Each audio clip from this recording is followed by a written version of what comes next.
Test है इसलिए आज हम रहने देते हैं। आज हम लोग डिस्कशन मतलब डाउट डिस्कशन रहने देते हैं। आगे बारे में डिस्कशन नहीं कर रहे हैं क्योंकि आ नहीं रहा है ना। हम आगे बढ़ रहे हैं थियरी में। एक क्वेश्चन दिया था लास्ट क्लास में होमवर्क में। Yes sir. वो अटेम्प्ट हुआ है सबका? Yes sir. वहीं से स्टार्ट करते हैं। मेथड ऑफ होमोजेनाइजेशन आपको सिखाया था और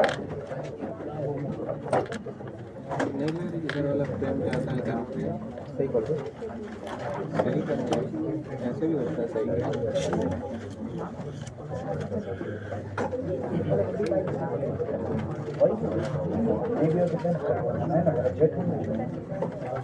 so that all gods of the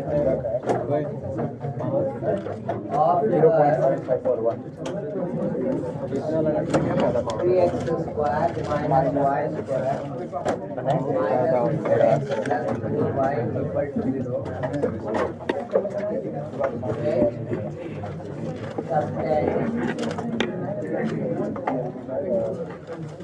Right angle at origin हमको लगा के भी अच्छा दिख रहा है, तुम्हें लगा के भी अच्छा दिख रहा है। अब क्या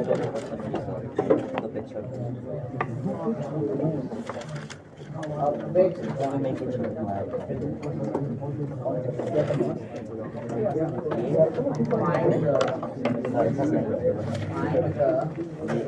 the coordinate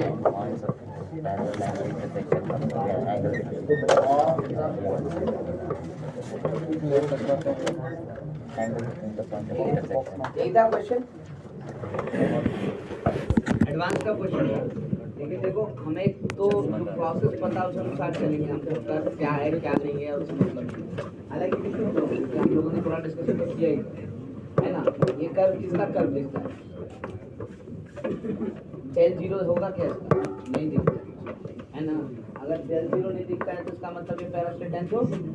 तो फिर क्या चेक करते हैं? एक्स स्क्वायर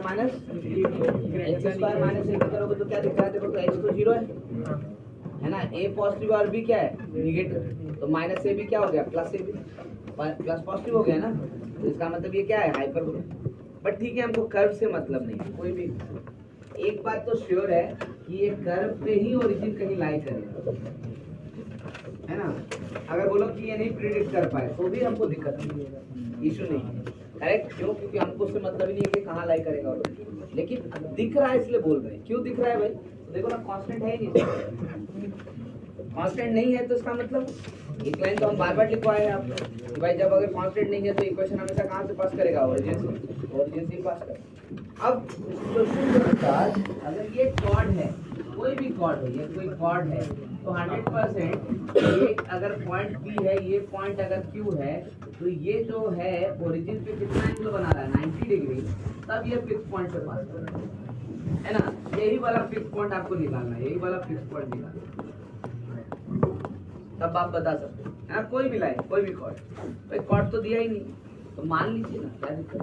क्योंकि वो तो आजादी दिया ना कि कोई भी कॉर्ड, ठीक है ना। ऑल कॉर्ड देखो, है ना। तो सबसे पहला काम क्या करेंगे? तो let the equation of chord be Lx plus My plus n equal to, हो गया।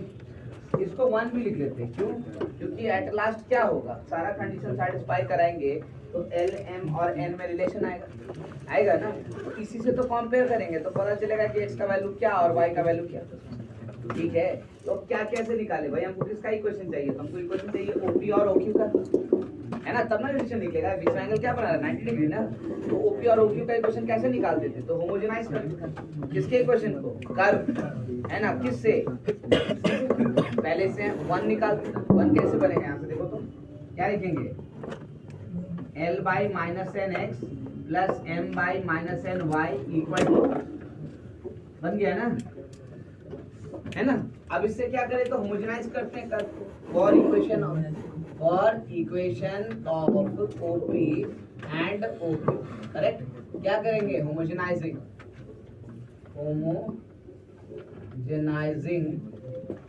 Equation of curve. चलिए कीजिए, सेकंड डिग्री का बनाएंगे।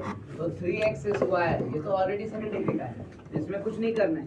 Next one minus y square, ये भी सेकंड डिग्री का है, इसमें भी कुछ नहीं करना है। फिर नेक्स्ट माइनस 2x, तो ये फर्स्ट डिग्री का, तो इंटू क्या कर दे, है ना।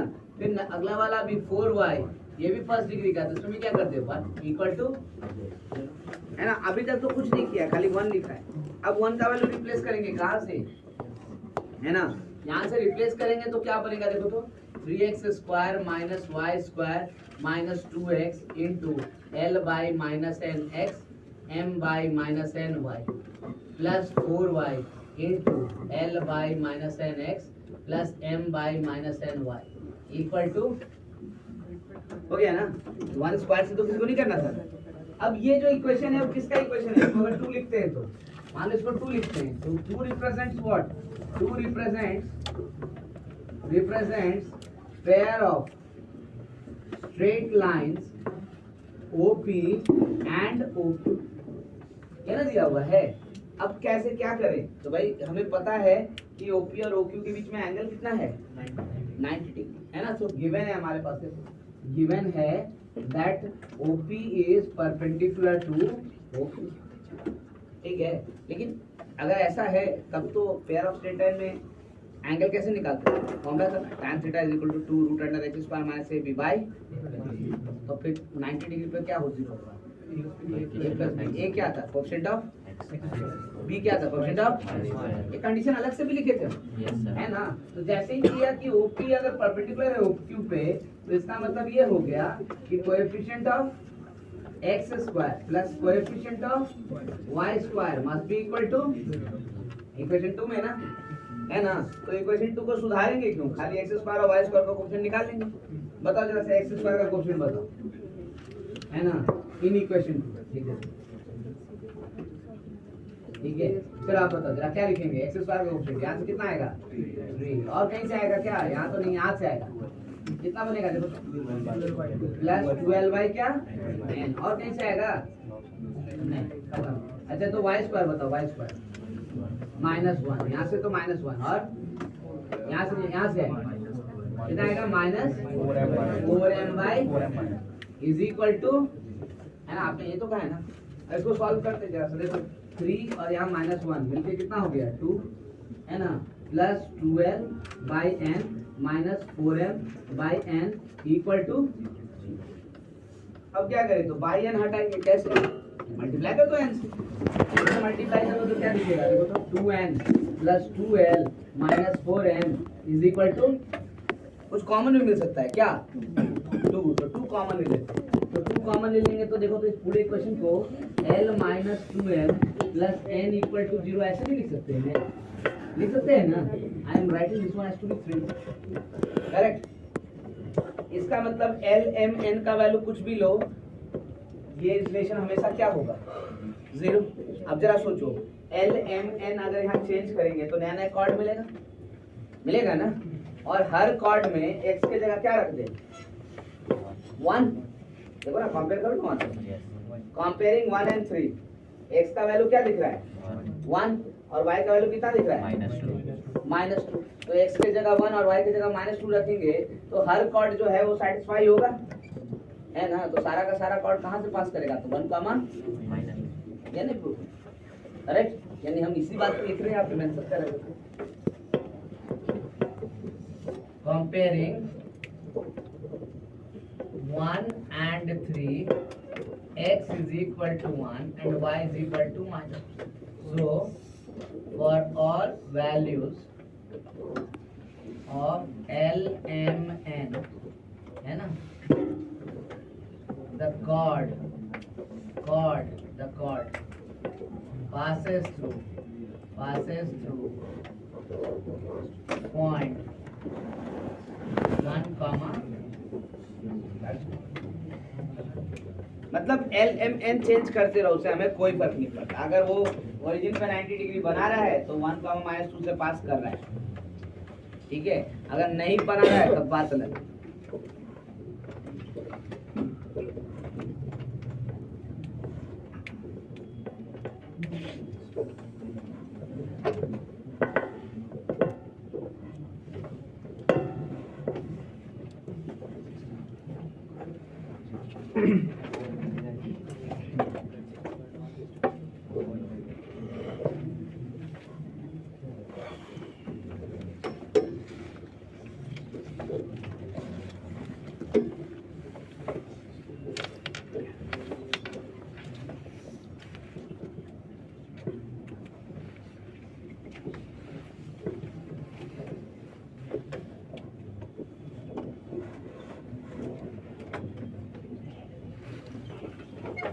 क्या यही मेथड में डिस्कस किए थे? चलो कुछ नया स्टार्ट करने से पहले एक वापस फिर वही क्वेश्चन देखते हैं। सर्कल का डिस्कशन खत्म हो गया था ना हम लोग का? सर्कल का लेवल 1 पूरा खत्म हो गया था? सबको बनाया है ना कि खाली हम डिस्कस कर दिए? बनाए थे ना। हम एक क्वेश्चन सर्कल से ही उठाते हैं। मैं आपको दिखाता हूँ कि इस मेथड का फायदा क्या है, उसके बाद हम लोग कॉनिक स्टार्ट कर लेंगे। हम डायरेक्ट पैराबोला पे आ जाएंगे।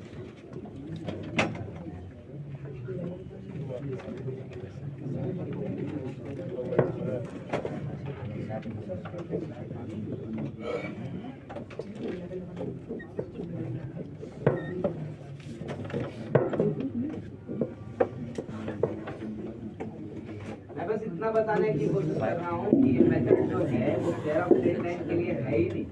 ये तो हम अपने यूज के लिए कर रहे हैं, किसी भी तरह से एनालाइज कर सके। उस कारण से इसको हम लोग देखने की कोशिश कर रहे हैं। क्वेश्चन देखो, यहाँ पे क्वेश्चन नंबर है 73, सर्कल TTS बाय क्या हुआ है ना TTS 5 लेवल 1 पे आता है। ये तो हो चुका होगा है ना। मैं क्वेश्चन लिख रहा हूँ, देखो the locus of the mid point of the chord of the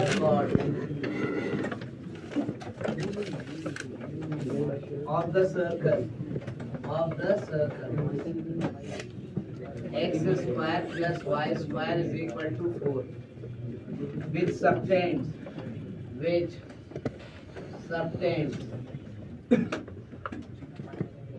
a right angle at the origin है ना। लैंग्वेज भी देख लो, सब में रिपीटिशन है, एक ही जैसा है। इज व्हाट, लैंग्वेज सब में एक ही जैसा है। अब देखो ये क्वेश्चन क्यों बता रहे हैं इस मेथड से, क्योंकि मैं आपको ये समझाना चाहता हूँ कि देखो हम लोग ये क्वेश्चन बिना पेयर ऑफ स्ट्रेट लाइन के बना लिए। कारण क्या है? प्रॉपर्टी का इस्तेमाल है ना सर्कल का। अब करेंगे क्या, जब एग्जाम में क्वेश्चन सेट करना है सर्कल यहाँ से हटाएंगे और वहाँ पैराबोला डाल देंगे, कभी इलिप्स डाल देंगे, कभी हाइपरबोला डाल देंगे। तो भाई तब तो प्रॉपर्टी लगेगा नहीं, ये लगेगा। तो भाई क्या करेंगे उस केस में, क्या करेंगे? तो हम एक यूनिफॉर्म मेथड बना रहे हैं जिसमें कोई भी कर्व देगा सब में काम चलेगा। ठीक है, खाली उस बात पे ध्यान रखेंगे, इसी को यूज करना। क्यों? तो कह रहा है ना एंगल सबटेंड कर रहा है, कितना? Right angle. कहाँ पे है ना, यानी ये सर्कल है, सेंटर इसका ओरिजिन पे ही है ना। देखो अब ये कॉर्ड है हमारा, ये कॉर्ड है। अब ये एंगल सबटेंड कर रहा है कितना? यहाँ पे 90 डिग्री। ये बोल रहा है देखो 90 डिग्री है। तो भाई अगर इसको O कह रहे हो, इसको P कह लो, इसको Q कह लो, तो OP और OQ का इक्वेशन ही तो निकालना है। और दोनों कितना एंगल बना रहा है, यही दिखाना है, और तो कोई काम नहीं करना है। तो OP और OQ का इक्वेशन निकालना ही तो सीखे थे हम लोग इसको। ये थे ना, हम वही काम करते हैं। लेकिन फिर बात उठता है कि क्वेश्चन तो कुछ और बोला है। क्वेश्चन क्या बोला है कि हमको लोकस चाहिए, किसके? मिड पॉइंट है, इसके मिड पॉइंट है, इसको R कहते हैं ना, इसका लोकस चाहिए। ठीक है, ये दोनों इक्वल है ना। सर्कल में प्रॉपर्टी लगा देते थे, तुरंत ध्यान से परपेंडिकुलर डालो, काम खत्म है कि नहीं। लेकिन अगर ये पैराबोला, इलिप्स और हाइपरबोला हो जाए तो फंस जाएंगे। ठीक है, तो क्या करें? तो हमने बोला एकदम जनरल मेथड कि इसका लोकस चाहिए मिड पॉइंट का। तो सबसे पहले let the mid point of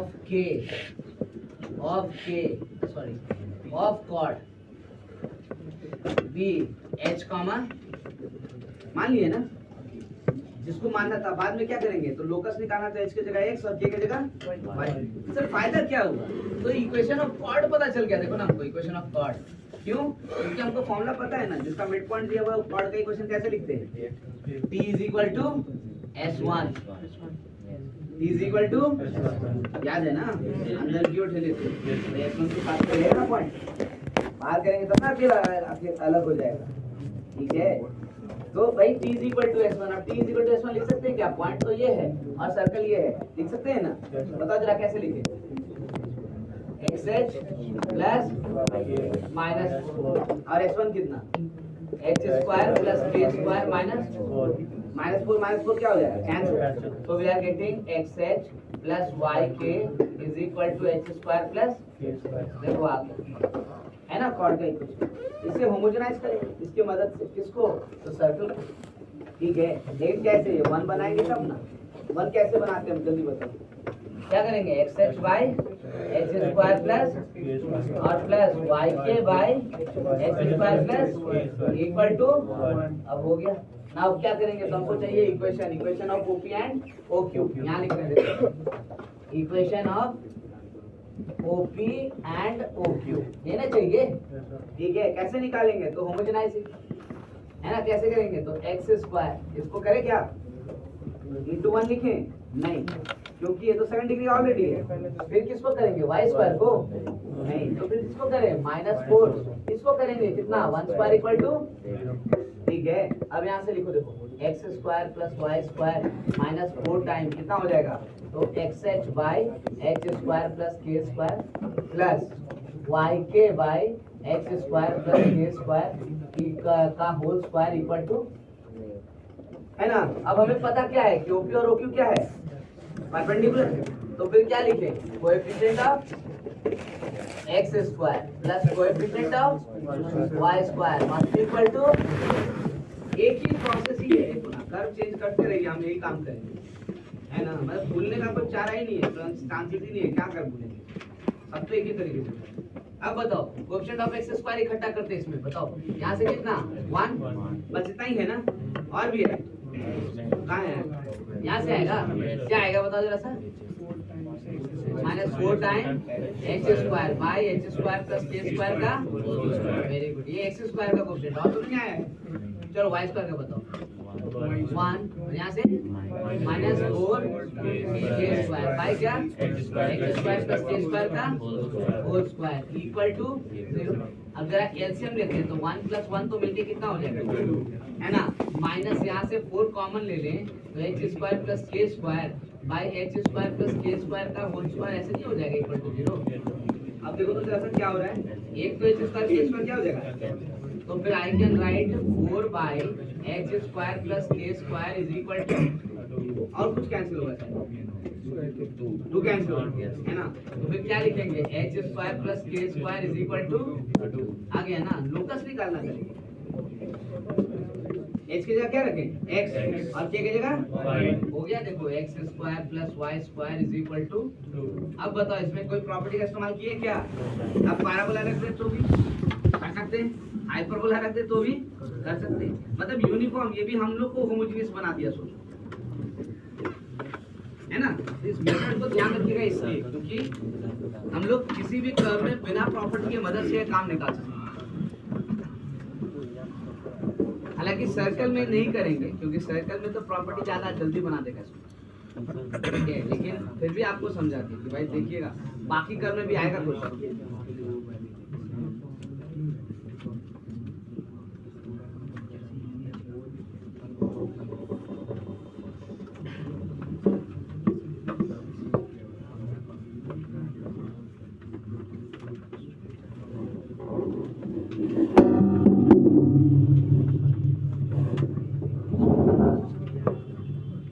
pair of straight line में हम लोगों ने क्या क्या किया, मैं वापस एक बार रिव्यू करवा दूं आपको। इक्वेशंस कब pair of straight line express कर रहा है, उसके लिए condition that was h square minus ab greater equal 0 and del equal to 0। del क्या था, abc plus 2fc minus af square minus bg square minus c, ठीक है, इक्वल टू, और उसके बाद हमने किया था point of intersection between the pair of lines. ना प्लीज हमें बोल रहे हैं तो जरा सुनिए क्योंकि अगर छूटा है तो पता तो चल जाएगा क्या। फिर हम लोगों ने किया था point of intersection between pair of line, क्या था, differentiating with respect to x, treating y as a constant and treating differentiating with respect to y, treating x as a, बस उसको सॉल्व करेंगे तो आ जाएगा पॉइंट ऑफ इंटरसेक्शन। उसके बाद तीसरा पार्ट क्या था, क्या एंगल निकाले, है ना, angle was what, tan theta is equal to 2 times root under x square minus ab by a plus, that was the angle, है ना। और इसके बाद एक मेथड ये जो आपको देखो है ना, होमोजेनाइजेशन। अब देख लो जितना भी क्वेश्चन किए इसमें कहीं भी नहीं लिखा है पेयर ऑफ स्ट्रेट लाइन, लिखा है क्या? और ना ही वो बोल रहा है पेयर ऑफ स्ट्रेट लाइन, तो आपको जो करना है कीजिए, आंसर खाली बताइए। तो हमारे लिए एक टूल की तरह वर्क करेंगे, और डेफिनेटली जो भी बताया है सब वापस हाइपरबोला में इस्तेमाल भी होगा, तो ध्यान में रखो।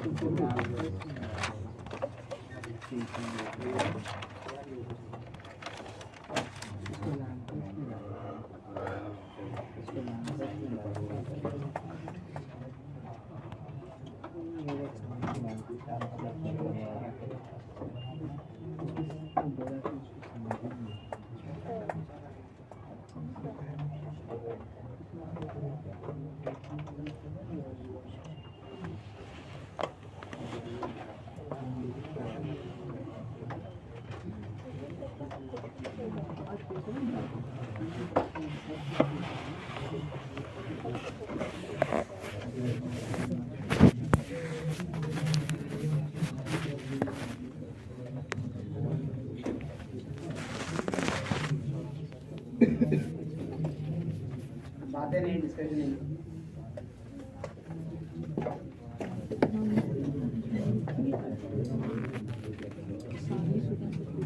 अच्छा मैं बोर्ड यहाँ से क्लियर करना स्टार्ट करूँ?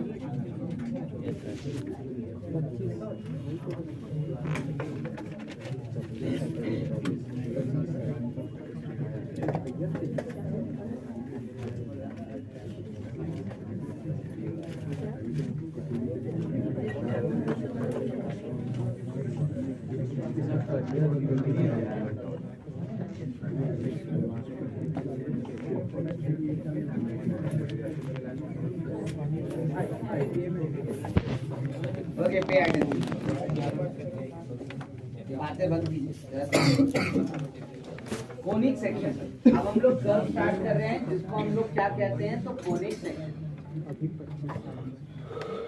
सबसे पहले तो नाम एक्सप्लेन करें कि भाई ये नाम कोनिक सेक्शन क्यों पढ़ रहे हैं, है ना, क्या इसमें है जो कि कोनिक सेक्शन कह रहे हैं। उसके बाद आगे बढ़ेंगे कि क्वेश्चन कैसे होगा, क्या डेफिनेशन कैसे लिखेंगे। तो भाई देखिए, नॉर्मली ये राइट सर्कुलर कोन को आप कट करेंगे ना तो ऐसा फिगर नजर आएगा, जैसा कि हम लोग मतलब अभी फिगर बनाएंगे, ठीक है ना। इस कारण से इसको कोनिक सेक्शन कहते हैं।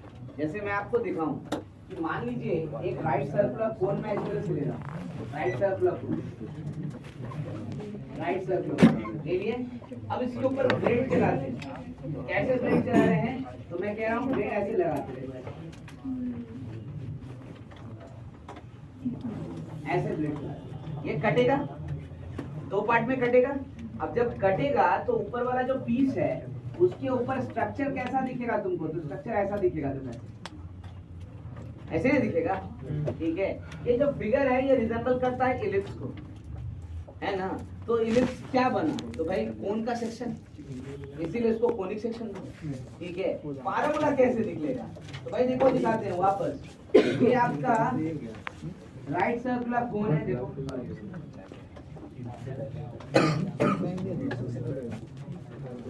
ये राइट सर्कुलर कोन है।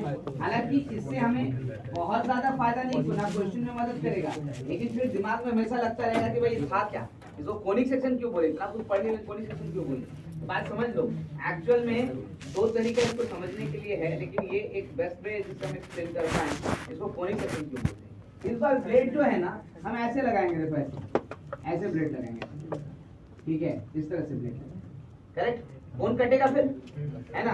अब जब कोन कटेगा तो कैसा स्ट्रक्चर आपको दिखेगा ब्लेड के ऊपर, देखो तो ऐसा दिखेगा ना, ना दिस रिजेंबल पैराबोला, करेक्ट। तो ये पैराबोला भी हमारा किस टाइप, क्या बोल रहे हैं इसको, तो कोनिक सेक्शन। अब बोलो हाइपरबोला कैसा दिखेगा, तो भाई दो पैराबोला यानी एक हाइपरबोला हो जाता है। तो आपको करना क्या है, हाइपरबोला अगर बनाना है तो दो राइट सर्कुलर कोन बनाओ, समझो, है ना, ऐसे एक राइट सर्कुलर कोन ऐसे बनाने,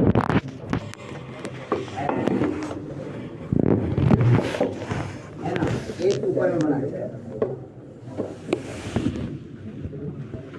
समझिए।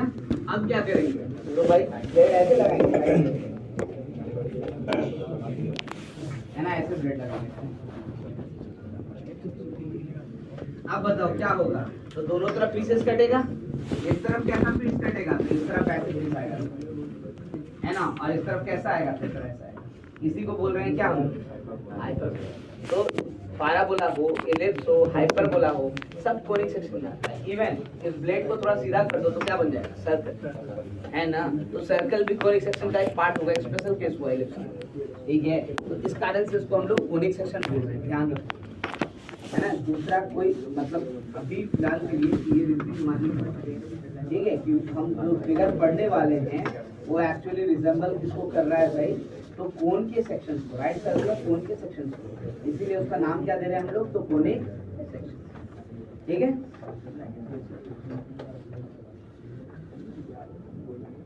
इसके बाद कोनिक सेक्शंस में हम इक्वेशंस पे आए या फॉर्मेट पे आए, स्टैंडर्ड इक्वेशंस पे आए, उससे पहले हम ये डिस्कस कर लेना चाहते हैं कि जनरल इक्वेशन जो है हमारा कोनिक का, जनरल इक्वेशन ऑफ कोनिक, है ना, ये कब कोनिक्स दिखाएगा और किस केस में क्या दिखाएगा?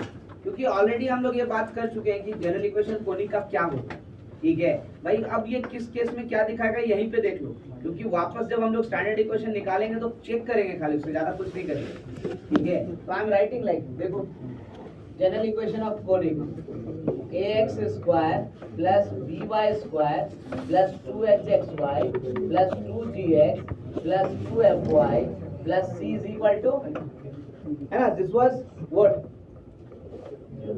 Now this is general equation of conic. हाँ, ये पेयर ऑफ स्ट्रेट लाइन दिखाएगा, कब दिखाएगा? जब कंडीशन होगा, है ना। यानी आई कैन से, इसको अगर 1 कहते हैं तो आई कैन से 1 represents pair of line, pair of straight lines, if and only if, क्या लिखे थे condition? h square minus ab is greater equal, and साथ में क्या? तो del is equal to, where del क्या था हमारा? abc प्लस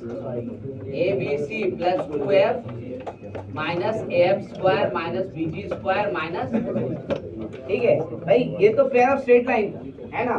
अब मैं कह रहा हूँ अगर डेल 0 हो जाए और H square minus a be less than 0 हो जाए तो भाई इमेजिनरी स्ट्रेट लाइन, लेकिन डेल 0 हुआ तो स्ट्रेट लाइन, उसके अलावा कुछ नहीं, ठीक है। हाँ, कभी कभी इमेजिनरी स्ट्रेट लाइन जो है ना, रियल फील्ड में खाली पॉइंट दिखाता है। तो क्वेश्चन अगर पूछ दे कि खाली पॉइंट दिख रहा है, क्या कंडीशन होगा? तो कंडीशन वही होगा, डेल इक्वल टू 0 और H square minus a be less than, है ना। हाँ, बट अब हम कह रहे हैं कि कोनिक कब दिखाएगा? तो कोनिक कब दिखाएगा? जब डेल क्या हो जाए? नॉन जीरो, है ना। So I am saying if del is not equal to, then equation 1 represents equation 1 represents conic curve, ठीक है। जब डेल का वैल्यू 0 नहीं होगा तो वो कोनिक कर्व दिखाएगा, करेक्ट। कैसे भाई, ये समझिए। तो भाई देखिए, जैसा मैंने आपसे कहा था कि हम दो स्ट्रेट लाइन अटैच कर रहे हैं, तब हम पेयर ऑफ लाइंस बना रहे हैं, ठीक है। जैसे मान लीजिए दो स्ट्रेट लाइन अटैच कर दिए, जोड़ दिए, तो भाई दोनों जोड़ तो सकते हैं, अलग अलग करना बड़ा मुश्किल, कभी कभी अलग हो सकता है, कब? जब वो कंडीशन लगेगा। और जब अलग नहीं होगा तो क्या होगा? हम अलग करने की कोशिश करेंगे, ये स्ट्रेट लाइन से बिगड़ करके क्या बन जाएगा? कर्व, जैसे घूम जाएगा, है ना, टेढ़ा हो जाएगा कुछ, समझ रहे हो बात को, ठीक है। वही काम यहाँ हो रहा है। जब डेल नॉट इक्वल टू 0 हो रहा है तो 100% हमारा जो स्ट्रेट लाइन है वो स्ट्रेट लाइन में क्या बन जा रहा है? कर्व, ठीक है। तो वो कोनिक कर्व बता रहा है। इसमें भी कौन सा कोनिक कर्व? तो ध्यान में रखिएगा, मैं लिख रहा हूँ फिर से, देखो। पहला h square minus a b अगर इक्वल टू 0 हो जाए, भाई स्ट्रेट लाइन के केस में h square minus a b 0 होने का मतलब क्या होता था? स्ट्रेट लाइन या तो पैरेलल होगा या तो कोइंसिडेंट। अब क्या होगा कि आपको कोइंसिडेंट है, दोनों चिपका हुआ है, लेकिन स्ट्रेट लाइन नहीं। तो इस केस में जो कर्व बनेगा वो कर्व कैसा बनेगा? तो ऐसा बनेगा, देखो। And this resemble which figure? Parabola, है ना। तो ये कंडीशन हो गया कि पैराबोला, ठीक है ना। ये फर्स्ट ध्यान रखोगे। दूसरा, अगर H square minus a be greater than 0 हो जाए तो दो अलग अलग स्ट्रेट लाइन था उस केस में जब डेल 0 था। अब डेल 0 नहीं है तो इसका मतलब क्या बनेगा? दो अलग अलग तो होगा लेकिन स्ट्रेट लाइन नहीं होगा, क्या होगा? कर्व, है ना। तो दो अलग अलग कर्व, कैसा कर्व? तो ऐसा बनाएंगे, देखो ऐसा। एक तरफ क्यों नहीं बनाया आप? एक तरफ बनाते तो कहीं इंटरसेक्ट कर लेता जाके, हम जाहिर से इंटरसेक्ट नहीं कर दो, अलग अलग है, ठीक है।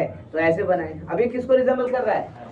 Hyperbola. This is condition for hyperbola, है ना। और वही तीसरा केस है, h² minus ab less than 0। अब स्ट्रेट लाइन तो इसमें ऐसे ही करेक्ट ना, लेकिन अलग करने की कोशिश करने के चक्कर में क्या हो रहा है कि एंड पॉइंट जो है वो जुड़ा रह जाता है, ऐसे एंड पॉइंट जुड़ा रह जाता है, ठीक है। And this figure is nothing but हम इसको क्या कहते हैं?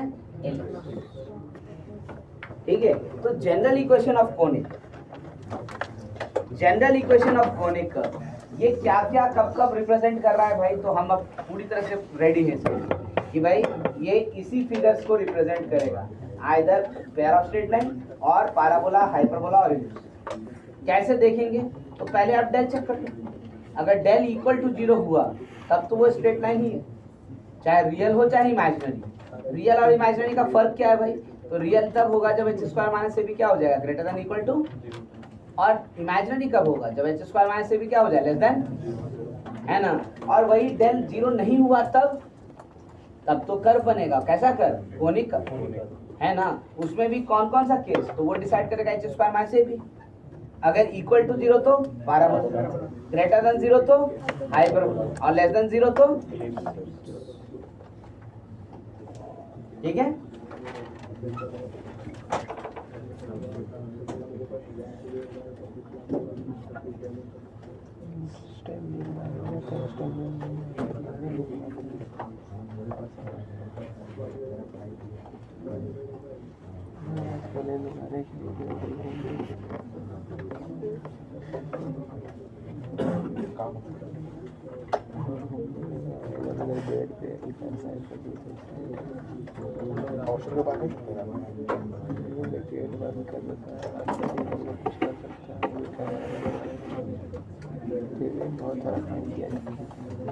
Identify the following.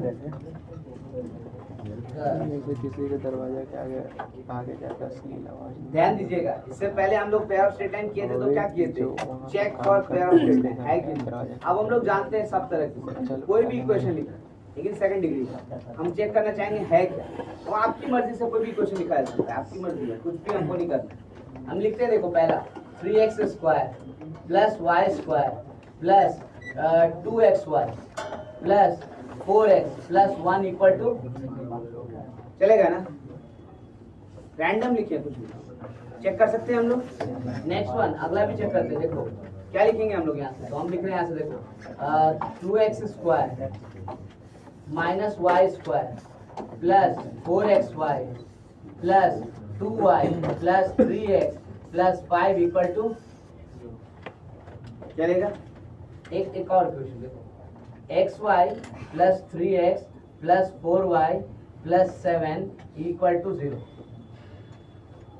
ठीक है, रखा हुआ रहता है, आलू प्याज को भी उठा के लेके आ जाता है। लास्ट एक और लास्ट क्वेश्चन, आई होप इसमें कुछ करना है नहीं और जल्दी जल्दी आपको चेक करना है, खाली याद रहे चीजों को तो अपने आप ही कर पाएंगे, है ना। लास्ट वाला लिख लेते हैं हम, x² या 2x² plus y² 4x plus 4x² plus y² plus 4xy plus 3x plus 1 equal to,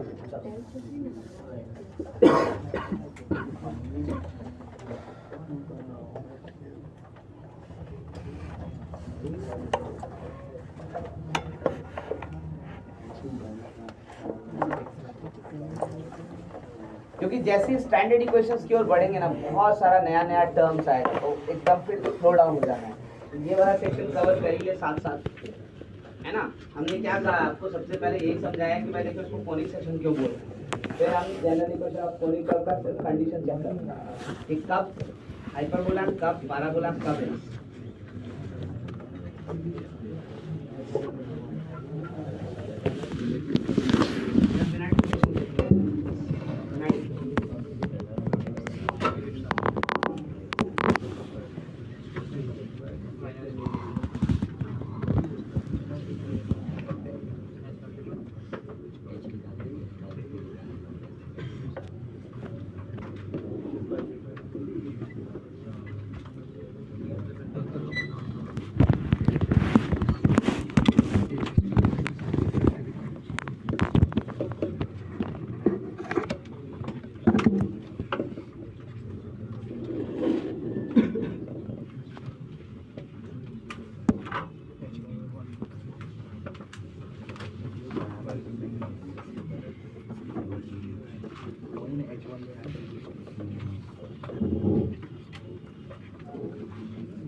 सबसे पहले क्या चेक करना चाहिए?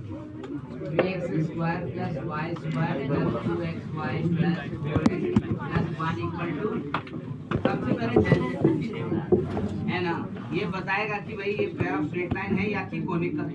अगर इक्वल टू 0 हुआ तो पेयर ऑफ स्ट्रेट लाइन, और अगर नॉट इक्वल टू 0 हुआ तो कोनिक, है ना। फिर चेक करेंगे, ध्यान तो बात चलेगी। एल क्या था? A b c plus 2 time f g h minus f square minus b g square minus c h, ये था कंडीशन, है ना। अब जरा सा याद करने की कोशिश करो कि क्या भाई ए क्या था, बी क्या होगा 1, सी कितना होगा तो 1 प्लस 2 एफ जी एच, तो एफ है 0, एफ है जी क्या है 2 यस, और एच कितना है 1 माइनस ए एफ स्क्वायर तो 0, एफ तो नहीं है प्लस 0 है, माइनस बी जी स्क्वायर तो बी है 1 और जी है 2, यानी कितना हो गया 4, है ना। और सी एक्स स्क्वायर तो सी कितना है 1 और एच कितना है 1, तो ये हो गया माइनस। तो वी कैन सी, ध्यान तो बातें नहीं करो, ये 0 तो बचता तो ये दोनों है ना, 3 minus 4 minus 1, this is not equal to, if not equal to 0 means it will be a conic curve. Stop talking please, ध्यान दो, क्लास में बैठे हो। इसका मतलब क्या हो गया? तो इसका मतलब ये हो गया कि कोनिक कर्व है, कोनिक कर्व है ना। अब कोनिक कर्व में भी कौन सा कर्व है, कैसे दिखेगा? H square minus a b, है ना। राइट इट डाउन, देखो h square minus a b, h क्या दिख रहा है हमको तो 1 का स्क्वायर, माइनस ए दिख रहा है 3, बी दिख रहा है 1, it becomes minus 2 which is less than 0. So what is this curve? Ellipse, है ना। Represents, this implies equation represents an ellipse.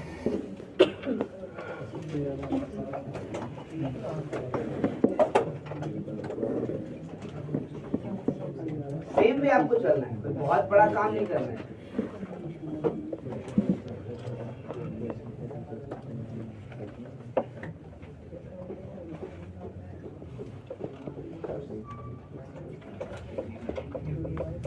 किसी में बहुत बड़ा कोएफिशिएंट्स नहीं ले लिए, जो मल्टीप्लाई करने में भी दिक्कत होगा, 2 3 यही तो है, मल्टीप्लाई तो आसानी से हो जाएगा।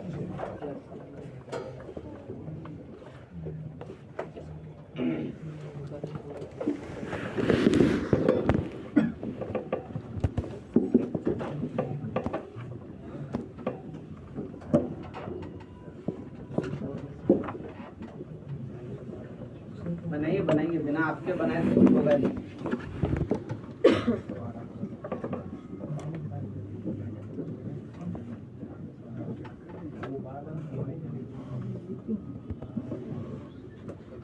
दूसरा वाला कितने लोगों ने अटेम्प्ट दे लिया? ऑलमोस्ट। क्या आया है? हाइपरबोला। तीसरा भी हो गया, हाइपरबोला। ठीक है, बात समझ में सबको आ गया है? चलो तो फिर इन दैट केस अगर बात समझ में आ गया है तो बाकी सब होमवर्क में करो, या किसी का रिक्वायरमेंट है बोलो तो हम सॉल्व करके दिखाएं। बन जाएगा ना सबका? एक तो एग्जाम्पल के रूप में दिखा दिया, इसमें कुछ बहुत बड़ी चीज नहीं है, और फिर आप फ्री टाइम में भी किए थे तो कोई नई बात नहीं है, करेक्ट? ध्यान में रखिएगा। अब हम लोग स्टार्ट कर रहे हैं। हाँ आंसर मैं लिख दूँ ताकि भाई जो सबने बोला बात सही है गलत नहीं है। पहला वाला एलिप्स है, दूसरा वाला हाइपरबोला है, तीसरा वाला भी हाइपरबोला है एंड लास्ट वाला पैराबोला।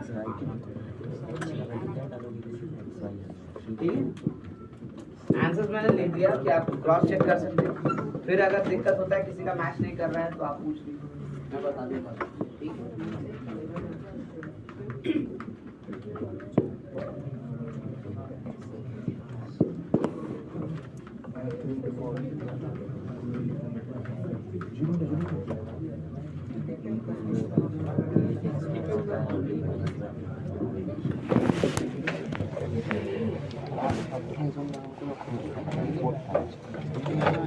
चलिए अब मैं कुछ बोलूं। कोनिक कर्व्स हम लोग ठीक है, क्वेश्चन नोट करिए, रहने दीजिए, आप छोड़ दीजिए, बाद में बनाइएगा आराम से। समझ में आ गया ना बात? स्टबिंग तो नहीं है किसी की, बस ठीक है, बाद में बनाइएगा आराम से, है ना, थोड़ा समय दे दीजिए उसके बाद। मैं कह रहा हूँ देखो, ये जो हमने अभी तक जो काम किया है वो तो पेयर ऑफ स्ट्रेट लाइन से जनरली क्वेश्चन निकाला था तब बोल रहे थे। अब मैं बोल रहा हूँ कोनिक कर्व एक्चुअली होता क्या है, क्योंकि जब भी कोऑर्डिनेट ज्योमेट्री की हम बात किए हैं तो हमने आपसे कहा था कि हर तरह का कर्व एक लोकस है। याद है हमने जब लोकस पढ़ाया था तो उसी वक्त बोला था कि भाई कोऑर्डिनेट ज्योमेट्री में कोई भी कर्व पढ़ो वो लोकस है।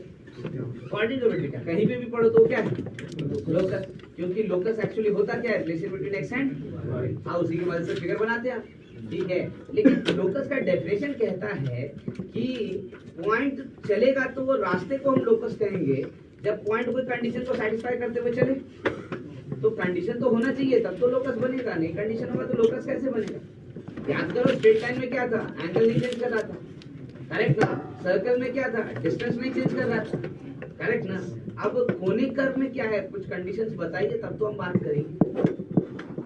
अभी तक तो आप खाली इक्वेशन पैराबोला एलिप्स हाइपरबोला, लेकिन कंडीशन क्या, तब कोनिक कर्व की बात करें, है ना। तो प्राइमरीली हम जब स्टार्ट करें कोनिक कर्व को तो सबसे पहले यही हमको समझना पड़ेगा कि कोनिक कर्व होता क्या है, यानी कैसे पॉइंट का लोकस है, इसमें कंडीशन क्या लगता है कि कोनिक कर्व बन जाता है। और इंडीड जो फिगर्स आपको बता रहे हैं वो फिगर्स वापस निकाल के बताएंगे कि देखो ऐसा ही फिगर बनेगा, ठीक है ना। तो मैं स्टार्ट करूं जरा सा कोनिक कर्व की। देखो कोनिक कर्व एक्चुअली एक स्ट्रेट लाइन और एक पॉइंट की मदद से हम बनाते हैं, है ना। ये एक स्ट्रेट लाइन लेते हैं और एक पॉइंट लेते हैं, ठीक है। ये दोनों फिक्स कर देते हैं, उसके बाद इसकी मदद से हम लोकस क्रिएट करते हैं। ये पॉइंट जो कि फिक्स्ड है तो इसका भी नाम देना होगा, ये लाइन जो कि फिक्स्ड है तो इसका भी नाम देना पड़ेगा, करेक्ट ना। तो सबसे पहला नाम तो यहीं पे आ जाता है। इस पॉइंट को हम लोग बोलते हैं फोकस, पॉइंट को हम लोग क्या बोलते हैं, फोकस। डिनोट किससे करते हैं, तो एस, ठीक है। इस लाइन को हम लोग नाम देते हैं डायरेक्ट्रिक्स, क्या बोलते हैं इसको, डायरेक्ट्रिक्स, ध्यान रखो, है ना, डायरेक्ट्रिक्स, ये लाइन डायरेक्ट्रिक्स है, ठीक है। तो पैराबोला जो है वो दो फिगर से हम लोग की मदद से बना रहे हैं। एक क्या है तो पॉइंट, और दूसरा क्या है तो लाइन। याद करो फोन भी तो दो हिस्से से बनता है, करेक्ट ना। एक प्लेन, एक लाइन जो यानी ब्लेड वाला बात कर, और दूसरा क्या तो फोन यानी पॉइंट से लेके चलो, ठीक है। तो एक्चुअली थोड़ा सेंस उधर से बनता है, लेकिन बहुत ज्यादा विजुलाइज करने की जरूरत नहीं है, क्योंकि अभी तक तो हम बोलेंगे तब बात, है ना। So what I am saying is कि भाई हम एक पॉइंट और एक लाइन की मदद से कर्व बनाना चाहते हैं।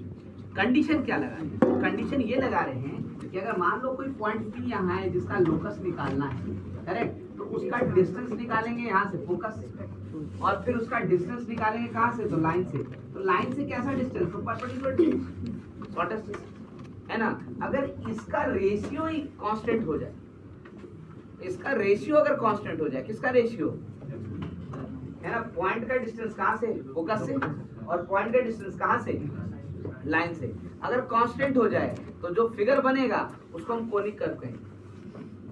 समझ में बात है, ठीक है। तो आई रिपीट, मैं फिर से इसको लिखता हूँ, देखो डेफिनेशन पे लिख रहा हूँ, locus, the locus of a point so that the ratio of its distance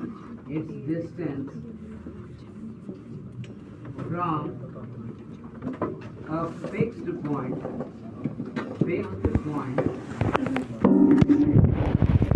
focus denoted by S, है ना? The locus of a point so that the ratio of its distance from a fixed point to its distance from a fixed line called directrix. ध्यान दो, क्या कर रहे हम यहाँ लिख रहे हैं, तो बात करो। अकेले बैठा देंगे ऑफिस का कुछ साथ करेंगे। The locus of a point so that the ratio of its distance from a fixed point to a ratio of its distance from a fixed line called directrix, है ना, always remains constant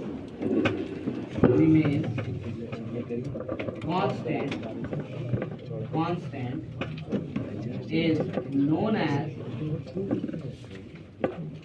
conic curve। ठीक है, अब देखो दो नाम तो यहीं पे आ गया, ध्यान से दो नाम तो यहीं पे आ गया। पहले तो लोकस ऑफ पॉइंट, लोकस कैसा है भाई पॉइंट का, तो रेशियो निकाल रहे हैं डिस्टेंस कहाँ से, फिक्स पॉइंट से। फिक्स पॉइंट को नाम दिए क्या, focus. To its distance from a fix line, line को नाम क्या दिए, directrix. Always remains constant and that locus is known as what, तो कोनिक, है ना।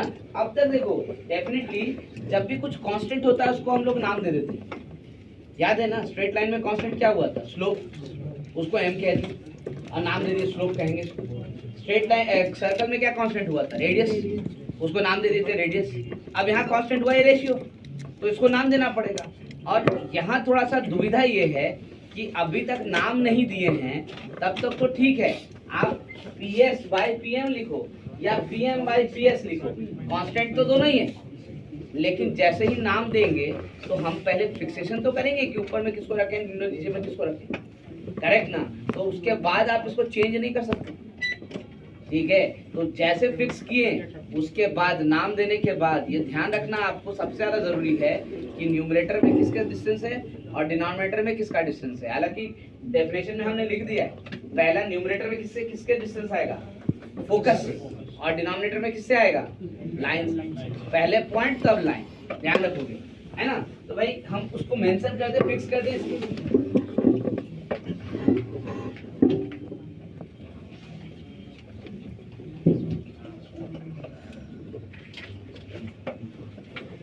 Here the fixed ratio,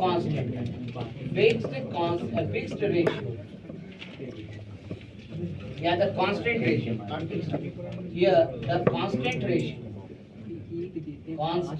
ratio PS by PM is known as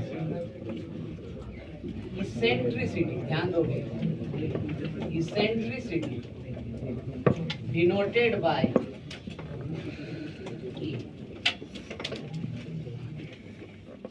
तीन नाम यहाँ से आगे स्ट्रेट, फिगर की बात भी नहीं की है, करेक्ट ना।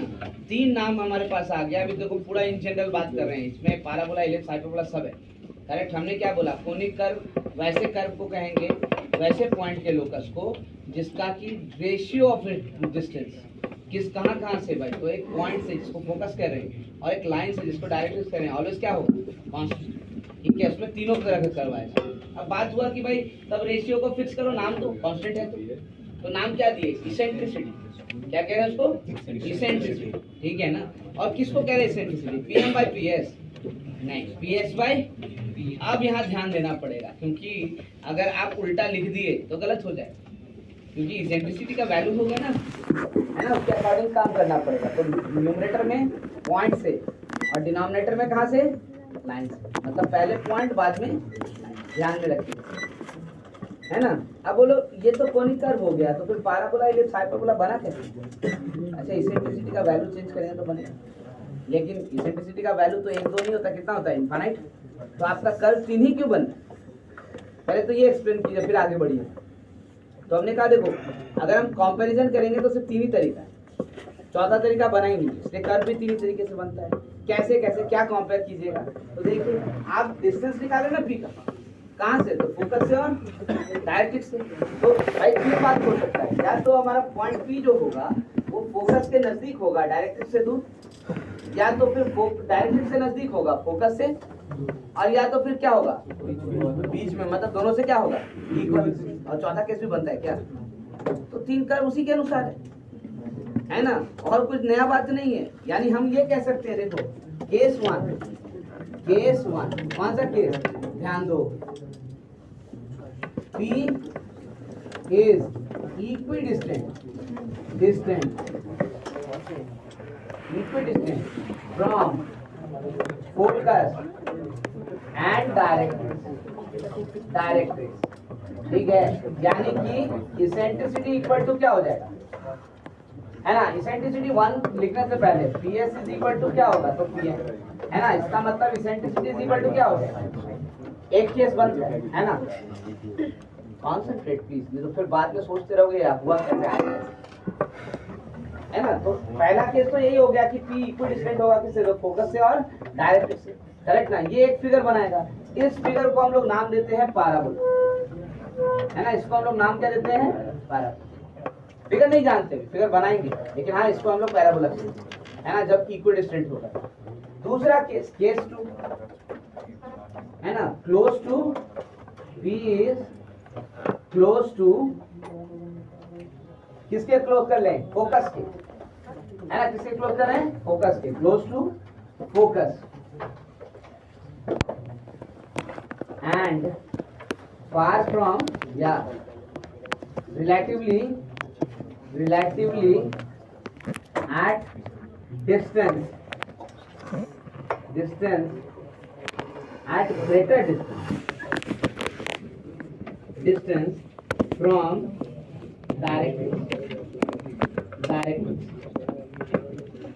है ना। एक केस तो ये बनता है P क्लोज किसके होगा, तो फोकस के, और डिस्टेंस किससे, relatively at greater distance from कहां से होगा, तो डायरेक्ट्रिक्स से।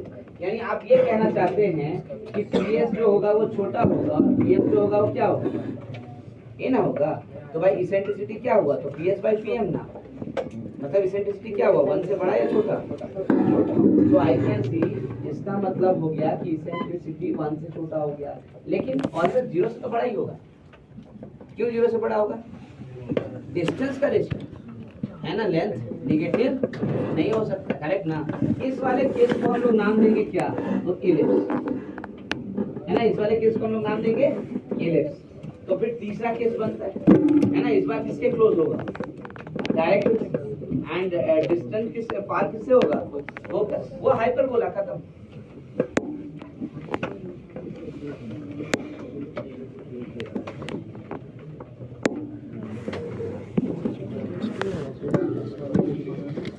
है ना, केस 3,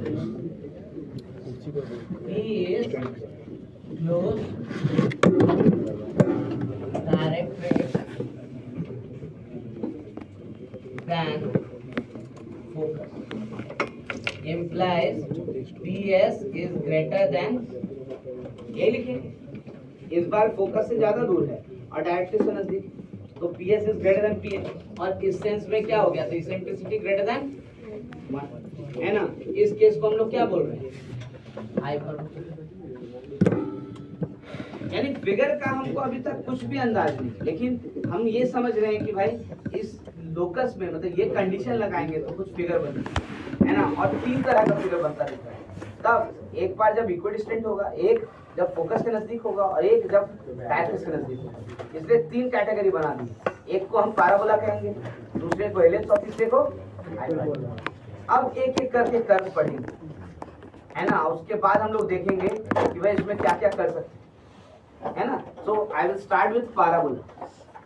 अब एक एक करके हम लोग कर्व पढ़ेंगे, और सबसे पहले स्टार्ट कहां से करेंगे हम लोग, तो पैराबोला।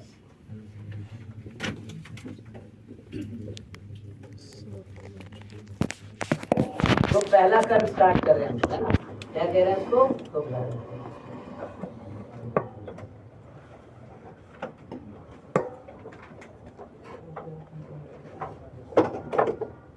चाहे तो पैराबोला का डेफिनेशन अलग से भी कर सकते हैं हम।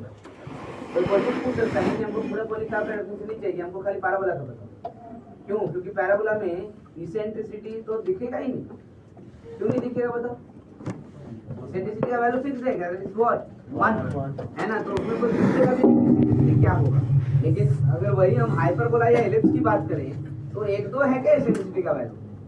इनफाइनाइट है, तो वहां पे इसेंट्रिसिटी एक्सप्लिसिटली पूछा जाएगा, बताओ इसेंट्रिसिटी कितना।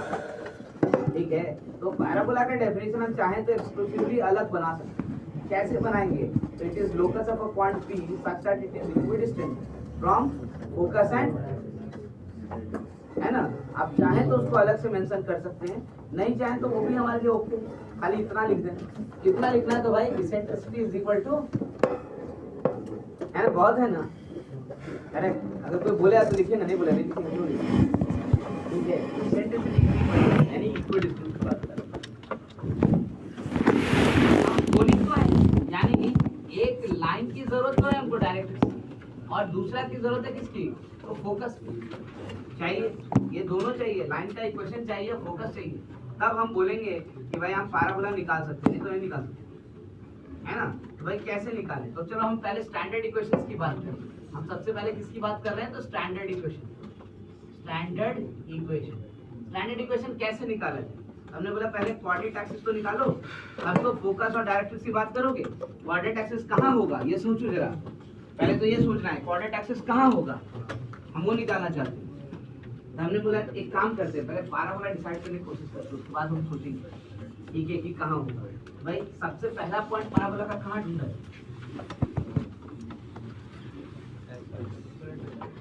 ये देखो, फिगर को देखो, पॉइंट P से परपेंडिकुलर है ना किस पे? एंड पे लाइन करेक्ट ना, और फोकस से टच करवा रहे हैं। तो बोले कि तो बेस्ट तो यही होगा कि सबसे पहले हम इस तरह का फिगर ले लेते, देखो ऐसे,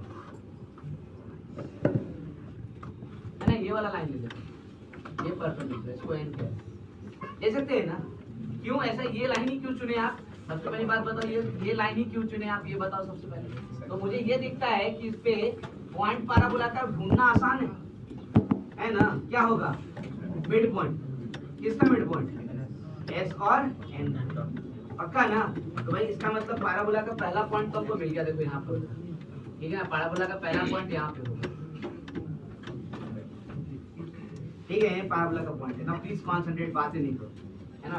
बेटर हम थोड़ा सा ये चेंज करें कलर, क्योंकि अदरवाइज दूसरा हो जाएगा। डार्क कलर यहाँ पे रखना ठीक नहीं है, यहाँ पे इसको लाइट कलर लेके चलते हैं। ये हमारे पास ये फोकस है, और यहाँ पर हम अब पॉइंट जो लेंगे 90, ठीक है, दिस इज इट। अब मैं कह रहा हूँ देखो जरा, तो ये वाला जो मिड पॉइंट है हमारा, वो पहला पॉइंट है किस पे? पैराबोला पे, ठीक है। अब मिड पॉइंट जो है पहला पॉइंट अगर पैराबोला पे ढूंढे तो इसका हम नाम देंगे, करेक्ट ना। इसको हम लोग क्या कहेंगे? इसको वर्ड, डेफिनेशन भी लिखना है व्हाट इज वर्ड, लेकिन उसको डिनोट किससे कर रहे हैं? तो बीच पहले फिगर बना रहे, बाद में सारी चीज सारा डेफिनेशन है। तो पहला पॉइंट पैराबोला पे मिला, है ना। अब फिगर कैसे बनेगा? तो हमने कहा फिगर बनेगा कैसे, तो हम एक लाइन ऐसे बना देते हैं, ऐसे लाइन बना। अब ये लाइन आपने क्यों बनाया है? क्योंकि ये लाइन हमको समझाएगा कि हमको जाना किधर। जरा सोच के देखो, अब अगला पॉइंट पैराबोला का क्या इस लाइन पे मिलेगा? क्यों? हमें पॉइंट इक्विडिस्टेंट चाहिए, कहाँ से? तो फोकस से और डायरेक्ट। आप जैसे ही पॉइंट को ऊपर किए तो उसका डिस्टेंस फोकस से क्या हुआ? बढ़ा या घटा? बढ़ गया। और डायरेक्ट्रिक्स से क्या रहा? सेम रहे, पैरेलल लाइन ना है, तो भाई मतलब तो इक्वल नहीं ना रह गया, अब रेशियो बिगड़ गया ना, करेक्ट ना। हमें क्या करना है? रेशियो सेम रखना है ना। तो इन दैट केस किधर चले हम, बताओ? इधर जाए क्या? नहीं, इधर जाएंगे तो लाइन के करीब चले गए, है ना। जबकि फोकस से डिस्टेंस बढ़ रहा है, तो इससे भी डिस्टेंस क्या होना चाहिए? बढ़ना चाहिए। तो किधर जाना चाहिए? मतलब ऐसे, जैसे जैसे आप ऊपर जाएंगे वैसे वैसे डायरेक्ट्रिक्स से दूर जाते जाएंगे, जाते जाएंगे, जाते जाएंगे, ऐसे जाएंगे ना। गलत किए क्या? नहीं ना। अच्छा, ऊपर में ऐसा किया, नीचे में सेम होगा, एकदम आइडेंटिकल, कुछ डिफरेंस आएगा? एकदम आइडेंटिकल होगा। मतलब जैसा ऊपर गए हैं वैसा ही नीचे जाएंगे, ऐसे। है ना? तो मतलब ये फिगर किसका हो गया? पैराबोला। देखो अभी तक एक फिगर बना रहे थे ना। अच्छी बात क्या है, देखो जरा ध्यान से, ये वाला जो लाइन है, ये वाला जो लाइन है, ये फिगर को दो सिमेट्रिक पार्ट में डिवाइड करती है। जैसा फिगर ऊपर वैसा ही फिगर नीचे। ऐसे लाइन को तो हम पहले भी नाम दिए थे, क्या बोले थे इसको? एक्सिस। याद करो, एक्स एक्सिस बताते वक्त भी बोले थे, हर उस लाइन को हम एक्सिस बोलते हैं जो किसी चीज को दो सिमेट्रिक पार्ट में क्या करे? डिवाइड करे। वहां पे जितना पॉइंट ऊपर था उतना पॉइंट, इसीलिए उसमें एक्स एक्सिस था हमारा, वो प्लेन को डिवाइड कर रहा है। ये किसको डिवाइड कर रहा है? पैराबोला। तो ये एक्सिस तो होगा, लेकिन किसका? एक्सिस ऑफ द पैराबोला, है ना? सबका एक्सिस नहीं है, किसका? एक्सिस ऑफ द पैराबोला, है ना? तो आई कैन से this is axis of the parabola. I hope मेरी बात सबको समझ में आई। यानी अब हमारे पास ना, और ध्यान दे दो, फिर बात करना, आराम से बात करना, थोड़ा छोड़ भी देंगे, सुन लो। तो ये एक्सिस ऑफ द पैराबोला हो गया, करेक्ट ना? ये तो हमें समझ में आता है, लेकिन हमारे पास फिगर बनाना, तो फिगर बना लिया, हमें एक्सिस मिल गया पैराबोला का, वर्टेक्स मिल गया पैराबोला का, ये समझ में आया।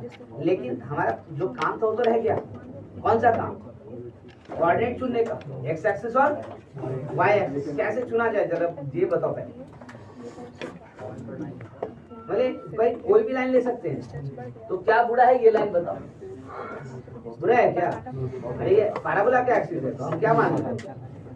एक्स एक्सिस है, क्योंकि हॉरिजॉन्टल है, तो हम इसको ही ट्रीट करेंगे क्या? तो इसी को कहेंगे चलो एक्स एक्सिस कह लेते हैं, एक्स एक्सिस चलेगा ना? इससे क्या होगा? फायदा हो गया भाई, ये भी सिमेट्रिकली डिवाइड कर रहा है, दिखेगा, ठीक है। अच्छा अब क्या करेंगे? एक्स एक्सिस है तो वाई एक्सिस लेना है, तो वाई एक्सिस पे हमको किसको ले लिया जाए? इसको ले लें? नहीं, डायरेक्ट इसको लेंगे तो थोड़ा दिक्कत ही होगा, क्योंकि पैराबोला जो है यहाँ थोड़ा आगे है।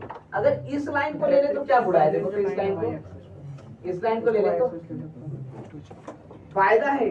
कैसे? तो पैराबोला कहाँ से पास करेगा? ओरिजिन से, तो उसमें कांस्टेंट नहीं दिखेगा, इक्वेशन एकदम आसान होगा, है कि नहीं?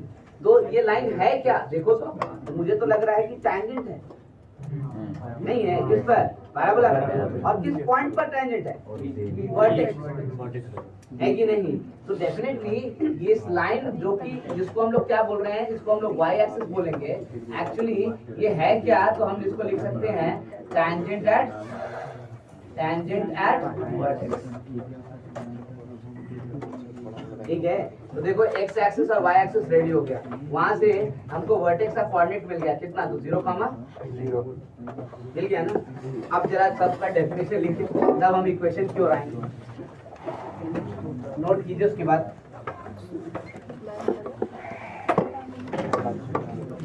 अच्छा एक चीज मैं आपको समझा दूं, बार बार ध्यान रखिएगा, हम पैराबोला बनाते हैं तो बार बार उधर गोल हो जाता है, नहीं हो जाता है, ठीक है? तो वो हमारी गलती है, पैराबोला की नहीं, ध्यान रखिएगा, है ना? क्योंकि वो वापस ऐसे थोड़ी आएगा, वो तो जैसे ऊपर जाता रहेगा ना, और जैसे जैसे ऊपर जाएगा वैसे वैसे पैराबोला डायरेक्टली से क्या होगा? दूर, है ना? तो वो ऊपर ही जाएगा, वैसे गोल गोल घूमते, यानी वापस कट नहीं करेगा।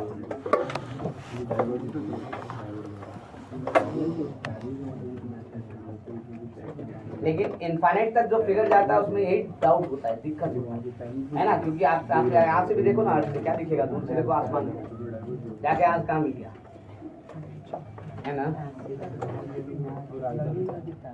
मिल जाता है।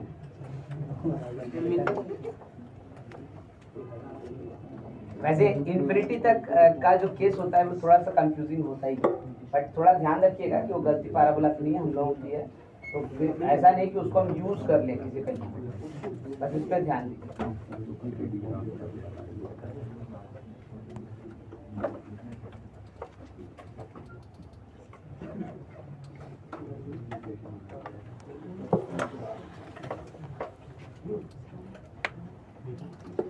ये क्लियर करें, पहला कॉलम दूसरा कॉलम।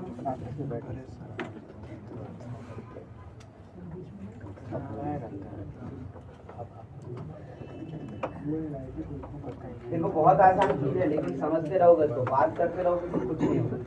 थोड़ी देर बाद फिर कंफ्यूजन में आओगे, क्या था ये, क्या बोले थे? अच्छा कुछ बोले जरूर थे इसके बारे में, हम भूल गए।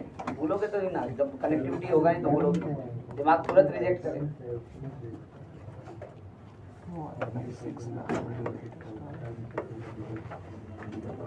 वाईफाई फोर से काम नहीं चलेगा, वाईफाई फोर से काम नहीं चलेगा, स्विच लाना पड़ेगा इसके लिए, कनेक्टिविटी बनाने के लिए।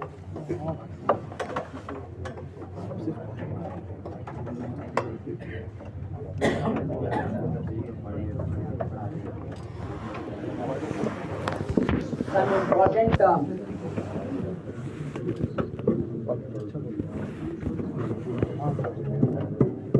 ध्यान रखो, मैं कुछ इंपॉर्टेंट टर्म्स यहाँ पे जो पॉइंट किया था, नया नया नाम बोला था, उसको डिफाइन कर देंगे ताकि उसको यूज कर सकें हम लोग जब भी जरूरत पड़े। फिर उसके बाद इक्वेशंस पे आते हैं।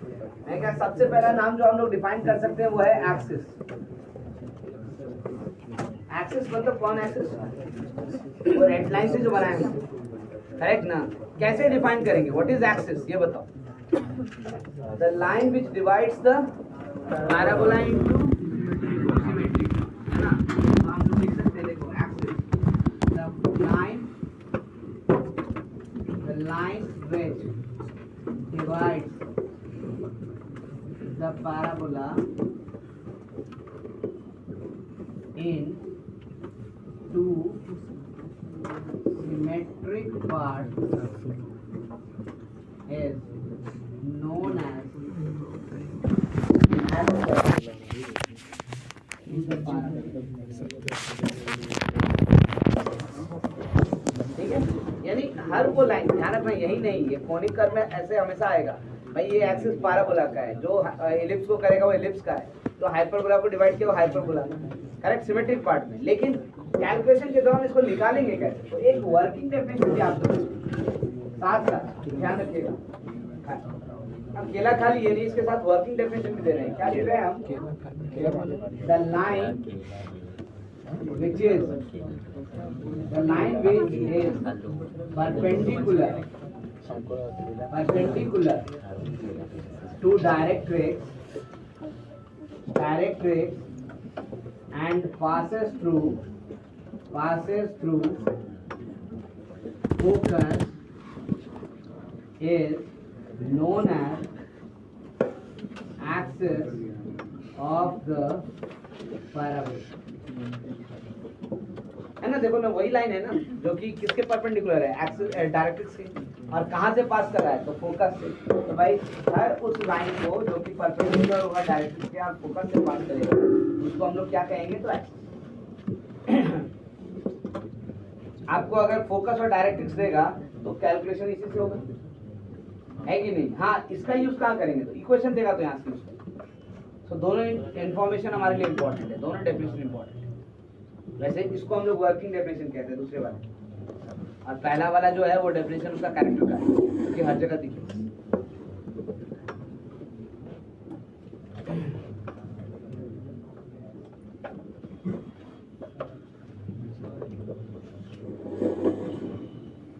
एक और टर्म था ना हमारे पास, क्या टर्म था भाई? तो वर्टेक्स, है ना? हमने वर्टेक्स में तो वहां पे लिखा है ना। What is vertex? Tell me. The point of the parabola which lies on axis is known as vertex. Parabola पे उसका एक ही पॉइंट है ना जो एक्सिस पर है, और उसी को हम लोग क्या नाम दे रहे हैं? वर्टेक्स। बस ध्यान रखिएगा, the point of the parabola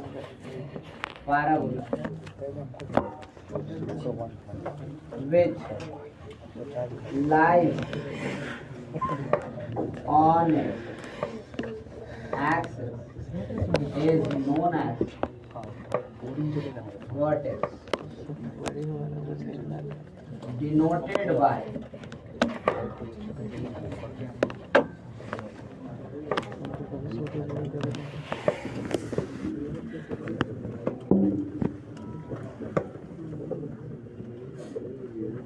देखो हम स्लो चल रहे हैं कि नाम नया नया है, आपको दिक्कत ना हो, और अगर बात करते रहोगे तो ऐसे भी यूजुअली फायदा नहीं। लास्ट में ध्यान दें, बार बार क्या, अगर डाइवर्ट हो गए कोई फायदा नहीं, फिर तो बात वही हो जाएगा। उससे अच्छा तो तेजी चलना।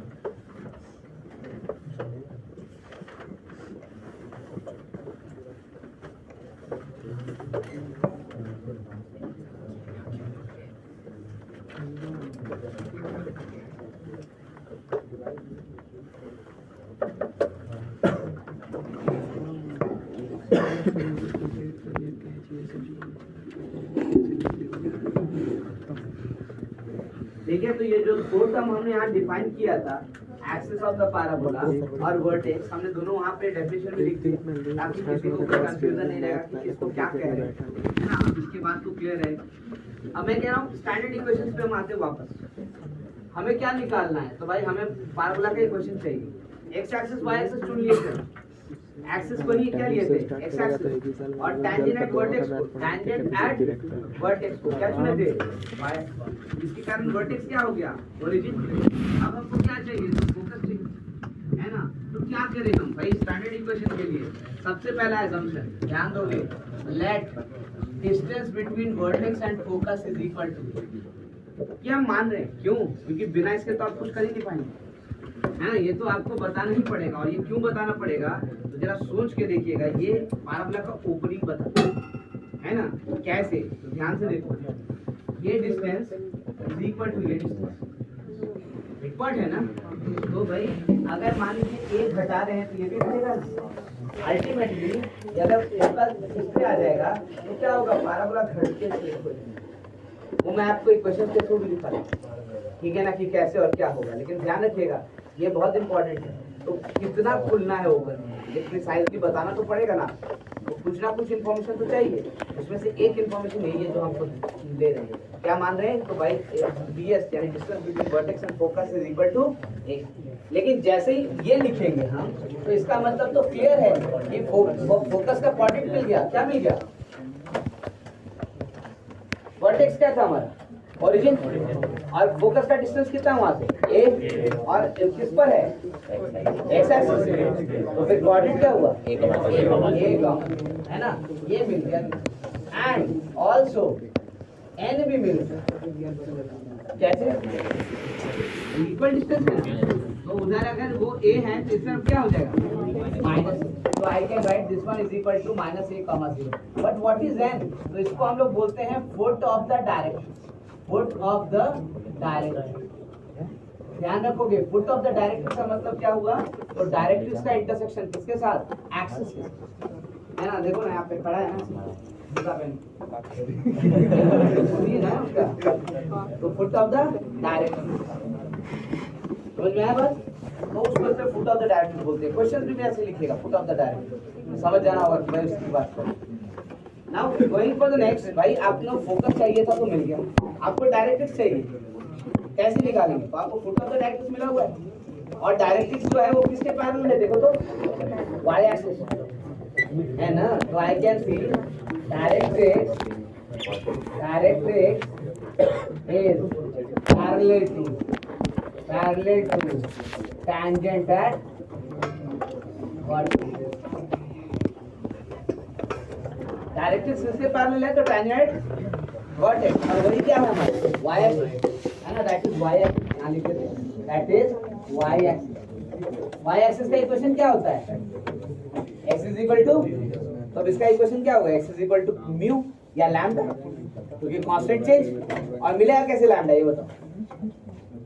implies equation of directrix। क्या लिखेंगे बता दो? Definitely x is equal to lambda. क्यों? दो पैरेलल लाइन के बीच में डिस्टेंस क्या, मतलब चेंज क्या, डिफरेंस क्या होता है? कांस्टेंट का। यही कांस्टेंट है। अब ये कांस्टेंट निकालेंगे कैसे? तो भाई फुट ऑफ द डायरेक्ट्रिक्स पता है ना, करेक्ट ना। तो सेटिस्फाई करेगा ना। तो I can see directrix passes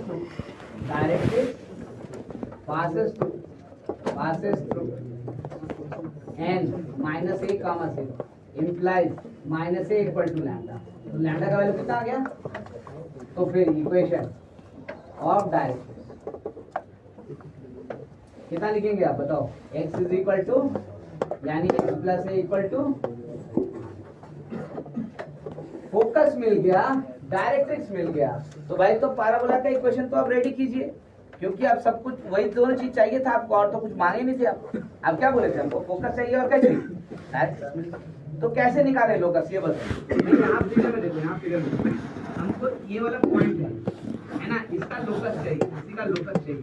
कैसे निकालेंगे? तो इसका डिस्टेंस यहाँ से और इसका डिस्टेंस कहाँ से? तो यहाँ से। इस चीज का लिख रहे हैं, वो क्या होना चाहिए?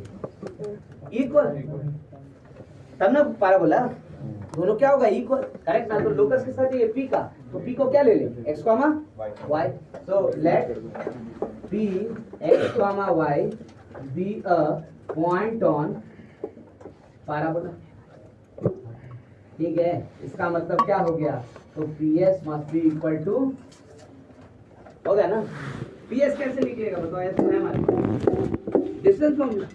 तो डिस्टेंस फॉर्मूला लिखिए, क्या लिखेंगे बताइए, root under x minus A का होल स्क्वायर प्लस, आ गया ना। PM कैसे निकलेगा ये बताओ, ये डायरेक्ट इसका फॉर्मूला है ना। क्या लिखते हैं, लाइन से डिस्टेंस पॉइंट का कैसे लिखते हैं, mod of a alpha plus b beta plus c by root under a square plus, है ना। ए का वैल्यू देखो कितना है 1, और बी कहाँ है 0 है, बी नहीं है तो क्या है 0। तो हम क्या लिखें, mod of x plus a by root under 1 का स्क्वायर प्लस 0। सही है ना, मामला गलत तो नहीं लिखे। अब बताओ लोकस कैसे निकालेंगे, तो मॉडुलस और रूट हटाइए, कैसे हटेगा, स्क्वायर, तो स्क्वायरिंग करते हैं, स्क्वायरिंग करेंगे तो क्या आएगा भाई बताओ जरा से, left hand side x minus A का plus Y square, right hand side x plus A का, ये आएगा। अब देखो तो जरा सा, इसको इधर लेके आएंगे तो कुछ कैंसिल हो रहा है, क्या क्या कैंसिल होगा, एक्स स्क्वायर खत्म, ए स्क्वायर भी खत्म, बचेगा क्या वाई स्क्वायर, तो इधर बचेगा, इधर क्या बचेगा, ये आ गया हमारा standard equation of parabola, standard equation of,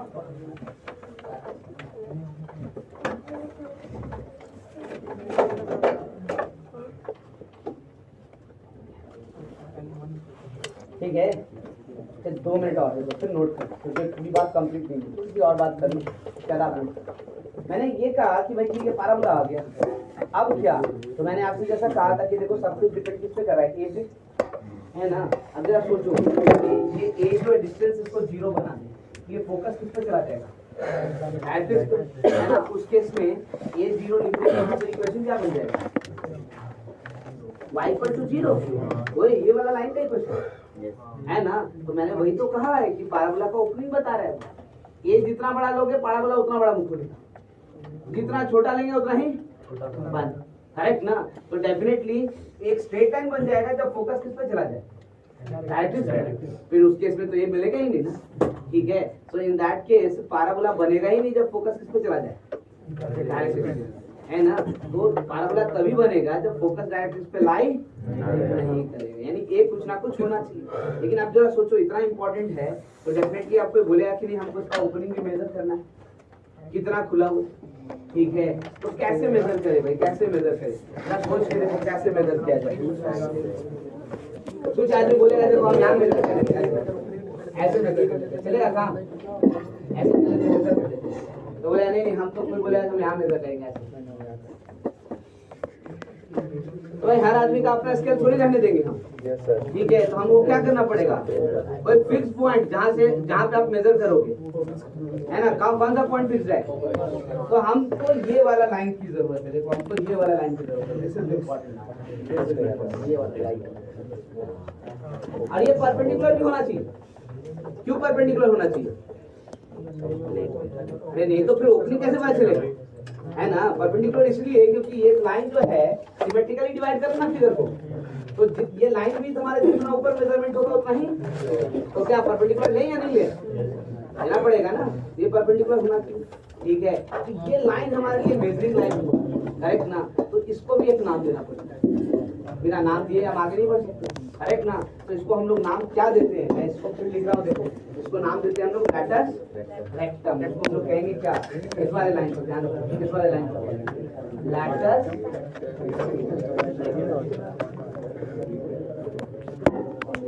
ठीक है। अब प्लीज कॉन्सेंट्रेट, ध्यान दो। लेकिन लैटस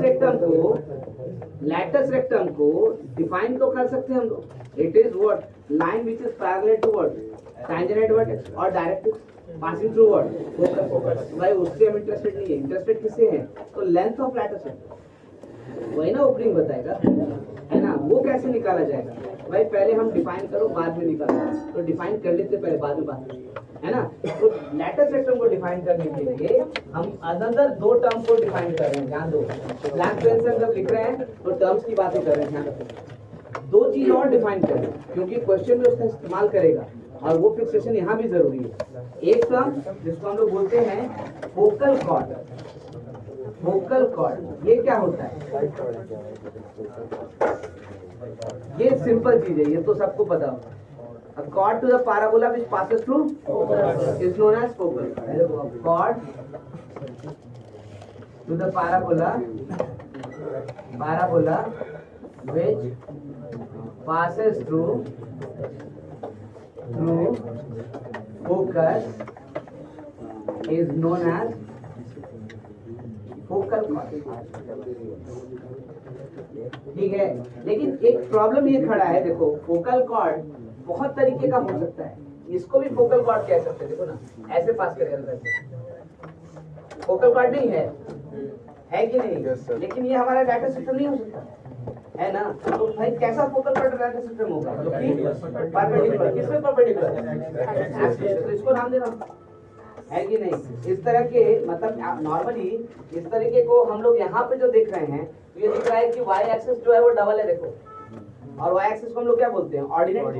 तो हम लोग यहाँ पे नाम उसको दे देंगे क्या? Double ordinate. क्या बोलेंगे उसको? Double ordinate. लेकिन ध्यान रखना एक बात, डबल ऑर्डिनेट। एक बात ध्यान रखना, यहाँ पे सिनेरियो देख करके इसका नाम दे रहे हैं, लेकिन उसके बाद पैराबोला घूम जाएगा, पैराबोला घूम जाएगा, कैसा भी कहीं भी चला जाए, तो फिर 100% अब जो लाइन होगा हो सकता है कि वाई एक्सिस के पैरेलल हो भी नहीं, लेकिन फिर भी उसको हम लोग क्या कहेंगे? डबल ऑर्डिनेट, है ना। क्योंकि हम लोग इस कंडीशन को देखते हुए नाम दिए हैं, बट डेफिनेशन तो फिक्स कर रहे हैं अलग ना। हम लोग क्या लिख रहे हैं डेफिनेशन में? देखो ध्यान से, a chord to the parabola which is perpendicular, क्या बोलते? पर 2 मिनट शांति से सुन लो ये। A chord to the parabola which is perpendicular to its axis is known as double ordinate। ठीक है, नॉर्मली किसी भी पॉइंट में एक्स कोऑर्डिनेट को एब्सिसा बोलते हैं और वाई कोऑर्डिनेट को हम लोग क्या बोलते हैं? ऑर्डिनेट। ठीक है ना भाई। इस तरीके से हमने देखा कि भाई यहाँ पे वाई एक्सिस जो है, वाई कोऑर्डिनेट उस लाइन में डबल हो जाएगा। क्यों? तो जितना ऊपर है उतना ही, तो इसलिए हमने डबल ऑर्डिनेट कह दिया। लेकिन हमने डेफिनेशन में क्या लिखा है? Parabola perpendicular to its axis. आप सोचो पैराबोला घुमा देंगे ऐसे करके, ऐसे ला देंगे, अब एक्स एक्सिस तो यही है और पैराबोला उधर चला गया, लेकिन पैराबोला का एक्सिस तो साथ में जाएगा ना। तो ये डबल ऑर्डिनेट जो है वो एक्स एक्सिस के परपेंडिकुलर रहेगा क्या? नहीं। किसके परपेंडिकुलर रहेगा? एक्सिस, है ना। तो उस केस में वाई एक्सिस के परपेंडिकुलर नहीं, पैरेलल नहीं दिखेगा ये, लेकिन उसके बावजूद इसको नाम क्या देंगे? डबल ऑर्डिनेट, है ना। तो ध्यान में रखिएगा, डबल ऑर्डिनेट कह रहे हैं तो इसका मतलब कंपलसरी नहीं है कि वाई एक्सिस के पैरेलल होगा, ठीक है ना। वो तो इस केस में नाम है, उसका मतलब वही होगा, it is always perpendicular to axis of the parabola, है ना। ये क्वेश्चंस में यूज करेगा, इसलिए इस बात को ध्यान में रखो, नहीं तो हम डायरेक्ट दूसरे तरीके से डेफिनेशन लिखाते हैं।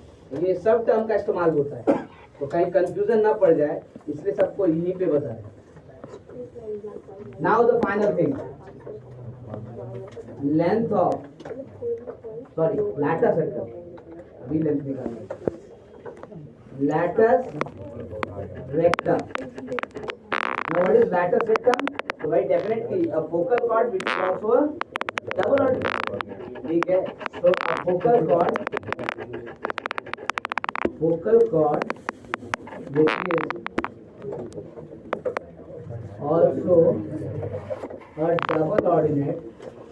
double ordinate is known as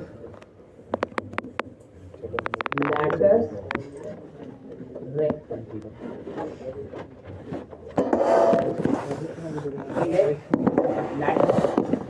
Now we are actually concerned about the length of lattice.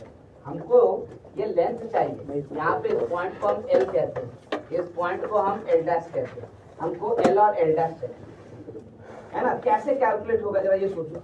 तो भाई लैटिस वेक्टर का इक्वेशन निकाल, इक्वेशन ऑफ लैटिस वेक्टर क्या होगा बताओ। इक्वेशन ऑफ लैटिस रेक्टम क्या आएगा बताओ। x इज इक्वल टू ऐसा कैसे parallel to y axis and passing through focus. अब l और l डैश कैसे निकालेंगे, तो इंटरसेक्शन विद व्हाट, पैराबोला, है ना। तो intersection of latus rectum with parabola, है ना। क्या लिखेंगे, तो पैराबोला है हमारे पास y स्क्वायर इक्वल टू कितना 4x, तो x का वैल्यू ये डाल देते हैं तो कितना लिख दो हो जाएगा। देखो तो y square is equal to 4x, यानी y का वैल्यू कितना, तो प्लस माइनस 2x हो गया ना। तो इसका मतलब क्या हो गया, तो इसका मतलब l का वैल्यू हो गया a, 2a और l डैश का वैल्यू हो गया a, ऐसे नहीं आएगा। तो can you tell me what is length of latus system, distance कौन लगा 4a, है ना। So this implies I can say length of latus rectum. इसको नॉर्मली हम लोग LR से दिखाएंगे, ध्यान दें, क्योंकि LR में लैटिस रेक्टम का मतलब ये लेंथ ऑफ लैटिस रेक्टम का मतलब, तो लेंथ ऑफ लैटिस रेक्टम में LR से दिखाएंगे। This is coming to be how much 4a। अब ये कितना इंपॉर्टेंट फैक्ट है जरा ध्यान से देखो। तो आपने जो स्टैंडर्ड इक्वेशन लिखा है उसमें आपको देखो 4a सामने दिख रहा है ना। So length of latus rectum दिखता है, ठीक है, इक्वेशंस। और लेंथ ऑफ लैटिस रेक्टम क्या दिखा रहा है, ओपनिंग, है ना, ओपनिंग दिखा रहा है। अब जैसे ही ओपनिंग A0 तो ओपनिंग 1 क्या बन गया, वो डेडलाइन, है ना। और जैसे जैसे A बढ़ाते जाएंगे ओपनिंग बढ़ता है।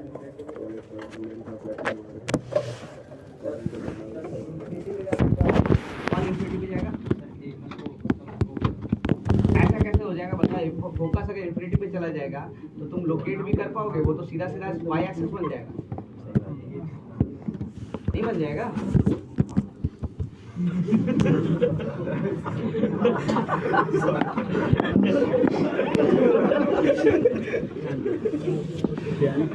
आपको जब इंफिनिटी पे जाएगा फोकस का डिस्टेंस बढ़ता चला जाएगा। आप फोकस कहाँ चला जाएगा, इनफाइनाइट, करेक्ट है। इधर फोकस इनफाइनाइट पे, इधर ये इनफाइनाइट पे, फिर आपके पास बचेगा क्या, है ना, ये ओपन हो तो स्ट्रेट हो जाएगा। पहले नोट कीजिए क्विकली।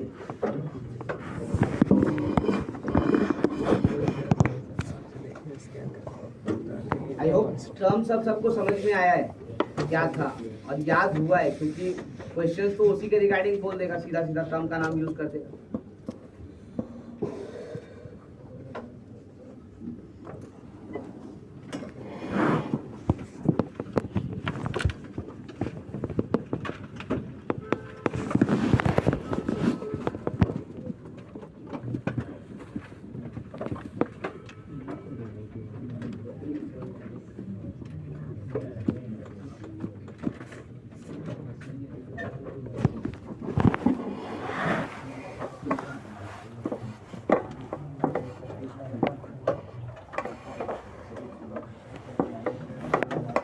जितना नोट करना हो गया ना, 1 मिनट पलट के देखिए, बहुत सारा इन्फॉर्मेशन, कैसे नोट करें, थोड़ा बहुत नहीं है, बहुत सारा इन्फॉर्मेशन।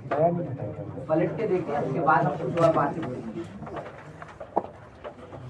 शांति से, बिना बात दूसरे के नोट करना हो गया किसी का।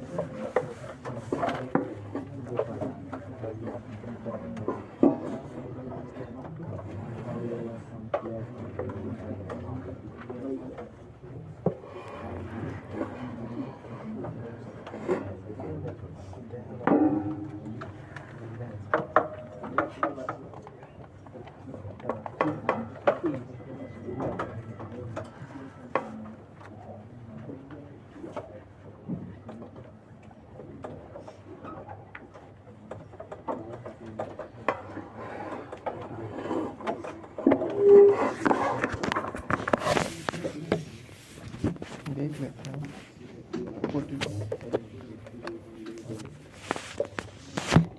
ऐसा अच्छा नहीं चल रहा है ना।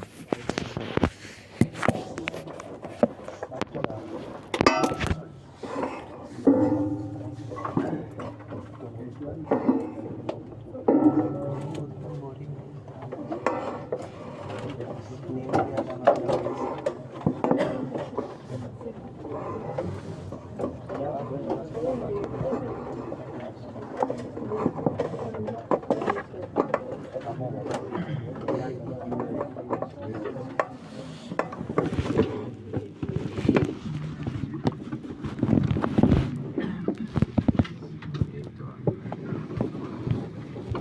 नहीं। देखो एक्चुअली ये एंड नहीं है, बिगनिंग है। आपको मैं सीधा सीधा बताऊं, क्योंकि अभी तो हम लोगों ने स्टैंडर्ड इक्वेशन निकाला है। क्वेश्चन ऐसा बिल्कुल ध्यान देना, क्वेश्चन एक्चुअली बिल्कुल इस तरीके से पोज करेगा कि भाई देखिए ये वैल्यू वैल्यू ये वैल्यू। क्वेश्चन तो सीधा सीधा पाराबोला का ही क्वेश्चन दे देगा। वहां से बोलेगा बताओ फोकस किसका, डायरेक्ट वर्टेक्स क्या, इसका एक्सिस का इक्वेशन है ना। ये बहुत सारी इंफॉर्मेशन आपसे पूछ लेगा और खाली इक्वेशन देके छोड़ देगा। अब हम अगर ये इंफॉर्मेशन निकालना नहीं जानते हैं इक्वेशन से तो सब गड़बड़ हो जाएगा, ठीक है ना।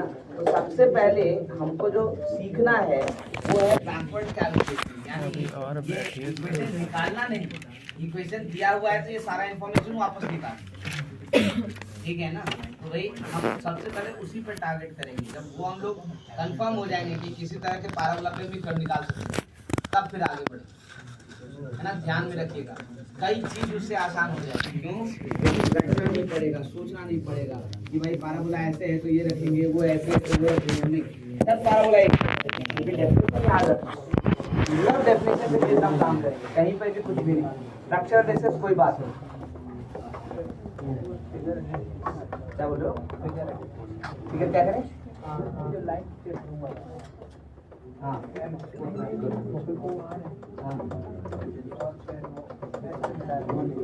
अरे फोकस कॉर्ड नहीं है, वो फोकस से डिस्टेंस है। तो PS is equal to PM होगा ना, कोई भी पॉइंट चुन लो पाराबोला पे, है ना। तो कोई भी पॉइंट पाराबोला पे चुन लो, उसका डिस्टेंस तो इक्वल होगा ना फोकस से भी और डायरेक्ट्रिक्स से भी। वही तो किए ना, PS इक्वल टू PM लिखना कैसे लिखना, तो S क्या है, फोकस से डिस्टेंस बराबर। अभी ना पाराबोला बन रहा है। डेफिनेशन क्या है, डेफिनेशन क्या है, तभी ना आप ऊपर बढ़ रहे हो तो फोकस से डिस्टेंस बढ़ रहा है, तो आप डायरेक्टली से भी तो दूर हो रहे हो। फिगर बनाए कैसे हम लोग, वैसे ही ना।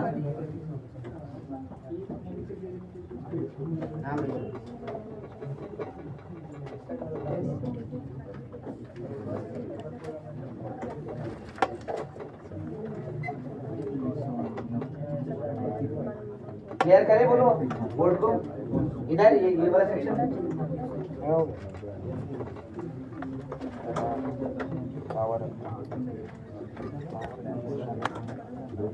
मैंने आपको 2 मिनट समय इसलिए भी दिया कि भाई आप देखे बहुत सारा नया नाम बोलेंगे तो याद तो होना चाहिए कि क्या क्या है, तब तो उसका कैलकुलेशन ध्यान दो। कैलकुलेशन कैसे करेंगे अगर नाम ही याद नहीं है तो भाई समझ लीजिएगा किस चीज को क्या बोल रहे हैं और क्यों बोल रहे हैं। इसका नाम भी मुझे बताया था कि क्यों उसको लिख रहे हैं और क्या क्या जरूरत है। अब स्टार्ट करेंगे हम लोग बैकवर्ड कैलकुलेशन, यानी उल्टा कैलकुलेशन करेंगे। इक्वेशन दिया है तो हमको सारा इंफॉर्मेशन निकालना है।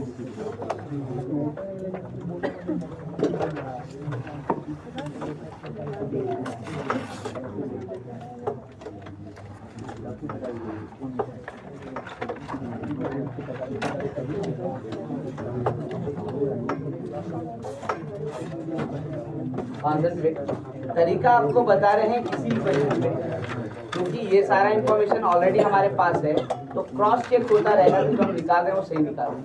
फिर किसी भी पाराबोला पे उठा के हम लोग चेक करेंगे, ठीक है। स्टार्ट कर रहे हैं हम लोग y² is equal to 4x। आपको यही दिया हुआ है, अब ध्यान से यही दिया हुआ इक्वेशन है ना। आप कैसे निकालोगे, क्या निकालोगे, तो मैंने कहा देखो सबसे आसान तो इसका एक्सिस निकालना है। कैसे, तो एक्सिस का डेफिनेशन क्या था कि वो कर्व को 2 सिमेट्रिक पार्ट में क्या करता है ना। तो भाई जिसके ऊपर भी इवन पावर होगा वो सिमेट्रिक है।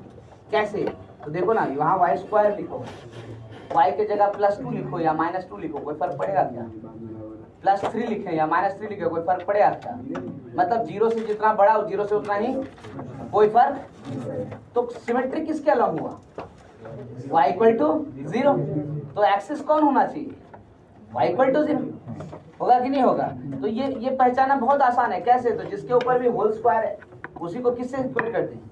0 से, क्योंकि सेकंड डिग्री से ऊपर तो कर्व होना ही नहीं है, ठीक है ना। सो आई एम सेइंग यहाँ से सबसे पहला चीज निकाल सकते हैं एक्सिस। कैसे निकला भाई?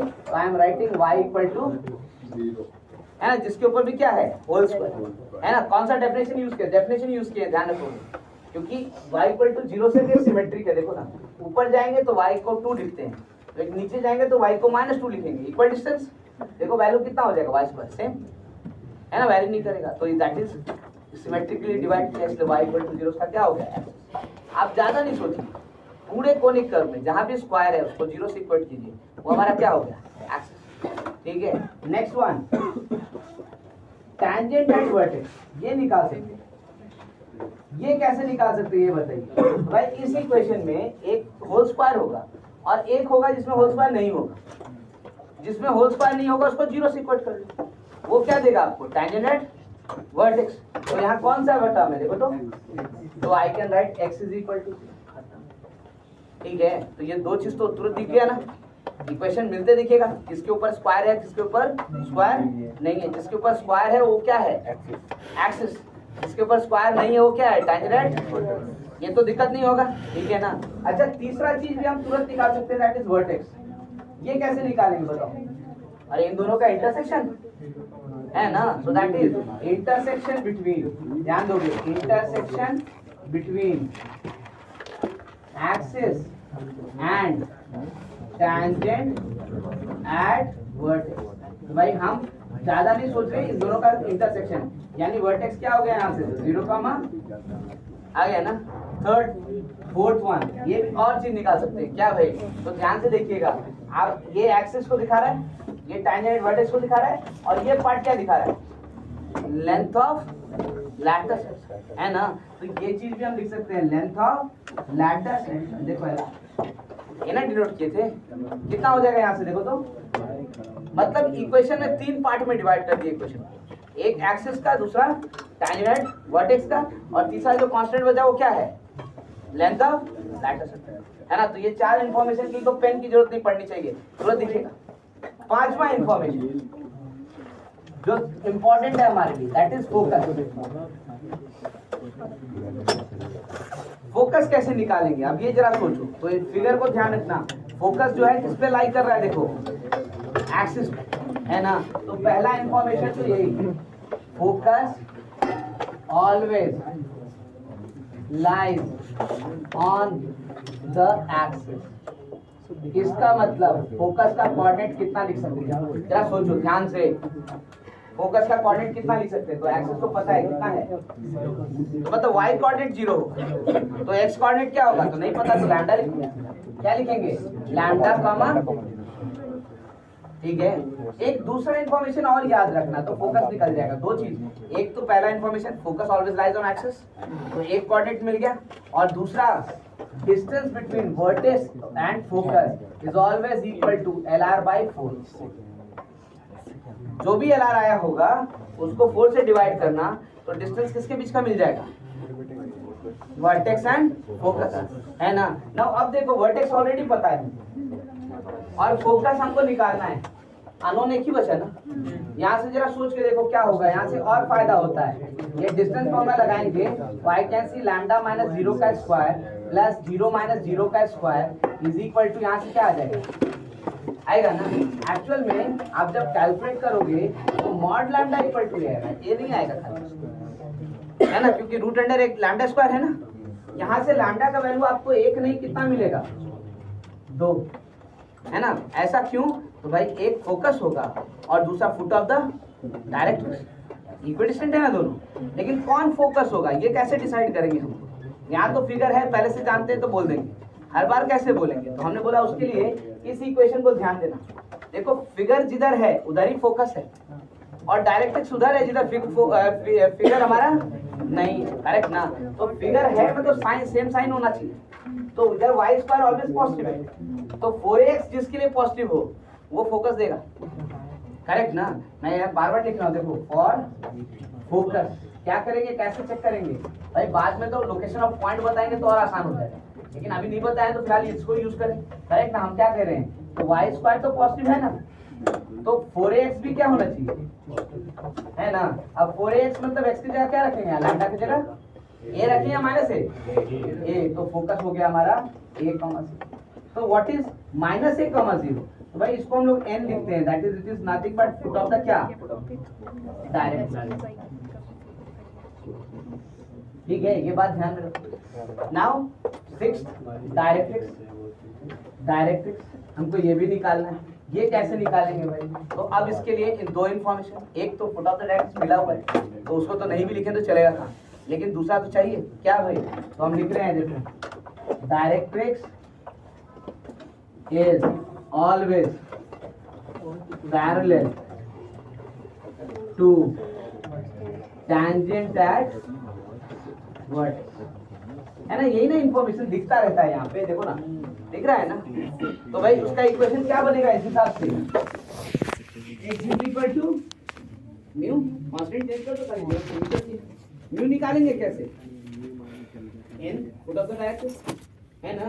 तो second information, directrix passes through foot of the directrix, that is n minus a comma, तो फिर क्या हो गया value, x is equal to, सारा इंफॉर्मेशन आ गया, डायरेक्ट्रिक्स निकल गया, फोकस निकल गया, लेंथ ऑफ लाइट स्पेक्ट्रम निकल गया, है ना। हम लोग अब फिगर भी चाहे तो बना सकते हैं, लेकिन किसका फिगर तो बना हुआ है, नया क्वेश्चन जो आएगा उसमें बनेंगे। तो आई होप मेरी बात सबको समझ में आई। इन्फॉर्मेशन इस तरीके से हम लोग निकालेंगे, तो कभी सोचने की जरूरत ही नहीं पड़ेगी, ये डेफिनेशन है, डेफिनेशन मोड से चलो, तो कभी सोचने की जरूरत नहीं पड़ेगी कि क्या करना है, कैसे करना है।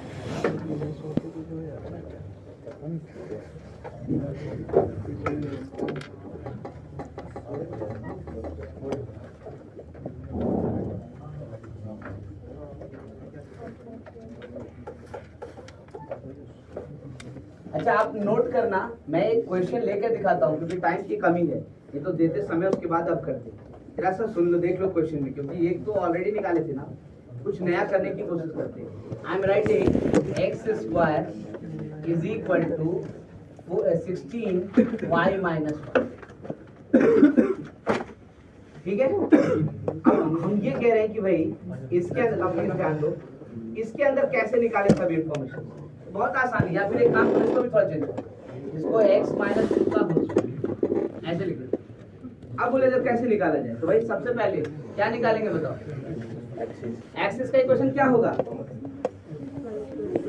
x माइनस 2 इक्वल टू, इसके ऊपर होल स्क्वायर वही ना, करेक्ट ना, यानी क्या बनेगा, तो x इज इक्वल टू ये आगे एक्सिस। अच्छा, दूसरा है बताओ टैंजेंट एट वर्टेक्स, क्या लिखेंगे बताओ जल्दी से, y माइनस 1 इक्वल टू, यानी y इज इक्वल टू कितना। अच्छा बताओ, तो तीसरा इन्फॉर्मेशन भी तो तुरंत निकलेगा, कौन सा, वर्टेक्स, कितना आएगा बताओ, 2, 3 इन्फॉर्मेशन तो ऐसी। इसके लिए पेन की जरूरत नहीं है, लेकिन पहला दूसरा क्वेश्चन है तो लिखना तो पड़ेगा, है ना। धीरे धीरे तो फास्ट होंगे तो सब खत्म, है ना। चौथा भी बताओ, चौथा भी दिख रहा होगा, लेंथ ऑफ लैटिस सिस्टम कितना दिख रहा है, दिख रहा है ना। अच्छा, तो फिर पांचवा पे आते हैं, फोकस, ये बताओ जल्दी से क्या होगा। तो सबसे पहले फोकस का कोऑर्डिनेट क्या लिया जाए, जल्दी बताओ।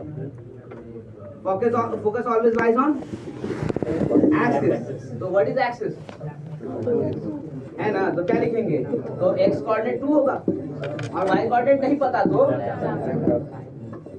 बात समझ रहे हो। Focus always lies on axis, तो axis X is equal to 2, तो एक्स कोऑर्डिनेट हमेशा क्या होगा 2, तो वाई कोऑर्डिनेट क्या नहीं पता, तो लैम्डा। अब लैम्डा निकालेंगे कैसे, तो दूसरा इंफॉर्मेशन, वर्टेक्स और फोकस के बीच में डिस्टेंस बताओ, LR by 4, that is how much, 4 है ना। अब tell me what is vertex, vertex का 2, नो व्हाट इज फोकस 2, तो डिस्टेंस फॉर्मूला कितना लिखेंगे, 2 माइनस 2 का स्क्वायर प्लस लैम्डा माइनस 1 का स्क्वायर इक्वल टू 4। ये कितना बन गया देखो, तो mod lambda minus 1 equal to, ये ना आएगा ना, मॉडलेस हटाते तो क्या मिलेगा देखो, तो lambda minus 1 is equal to 4 and, तो lambda is equal to 5 and कितना हो जाएगा माइनस। मैं कौन सा फोकस तुम्हें बताऊं, कैसे पता चलेगा, तो ऑब्वियस है, इधर देखो ना इक्वेशन में होल स्क्वायर है, तो ये स्क्वायर पॉजिटिव होना चाहिए, तो y का वैल्यू क्या होना चाहिए उसके लिए 1 से बड़ा, तो 1 से बड़ा कौन है दोनों में से, तो फोकस कौन हो गया बताओ 2, है ना। तो दूसरा वाला पॉइंट क्या हुआ n ना हुआ कितना 2, this is what foot of the directrix, देखो करेक्ट ना। अब बताओ लास्ट वन 6th डायरेक्ट्रिक्स, ये निकालते हैं डायरेक्ट्रिक्स कैसे निकलेगा बताओ, it is always parallel to what tangent, tangent vertex कहां है यहां, तो क्या लिखेंगे इस इक्वेशन y म्यू, है ना। अब ये किससे 2 पास करेगा n सैटिस्फाई करो, बताओ क्या आएगा म्यू का वैल्यू -3 है ना। तो इक्वेशन क्या हो गया y देखो आगे फिगर बनाते हैं, फिगर भी बनेगा देखो कितना आसानी से, देखो ये x एक्सिस ये y एक्सिस, ठीक है। अब बताओ सबसे पहले क्या बनाए, तो एक्सिस, एक्सिस क्या है बताओ, एक्सिस एक्सिस ले लो, x is equal to 2, x is equal to 2 तो यहाँ बनेगा ना एक्सिस, क्योंकि ये 0 है देखो, बनेगा ना, ठीक है। थोड़ा स्ट्रेट बना लो, x is equal to perpendicular. अच्छा नेक्स्ट टेंजेंट वर्टेक्स क्या है y इक्वल टू 1, ये ऐसे बनेगा देखो y इक्वल टू 1, ये वर्टेक्स आ गया देखो, वर्टेक्स आ गया ना, वर्टेक्स मिल गया। पैराबोला कैसे बनेगा, तो इधर बनेगा इधर बनेगा इधर बनेगा इधर बनेगा, भाई एक्सिस के अलावा सिमेट्रिक होता है, एक्सिस कौन है ये, अच्छा ठीक है। बनाने से पहले फोकस ड्रॉ कर लेते हैं, फोकस कहाँ है बताओ 2, फोकस कहाँ है देखो 2,5 यहाँ ना होगा देखो, तो क्या होगा 2,5, तो फोकस पैराबोला किधर जाएगा, तो इधर जाएगा ऐसा, है ना। और हमारा डायरेक्ट्रिक्स क्या है y इक्वल टू -3, वो इधर चला गया देखो, ये n हो गया ना। मतलब पैराबोला पूरा घूम गया, लेकिन हमारा इंफॉर्मेशन निकालने का तरीका चेंज एकदम सेम तरीके से।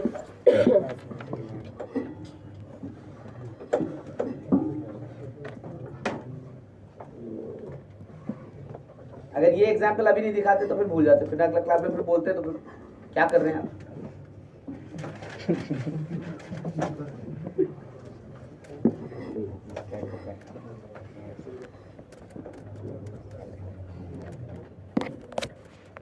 And definitely this is not the end, मतलब और प्रैक्टिस देंगे हम क्लास में, कुछ और करेंगे उसके बाद फिर आगे बढ़ेंगे। इसलिए आप भी कोशिश कीजिएगा एक आध इक्वेशन निकाल करके ऐसे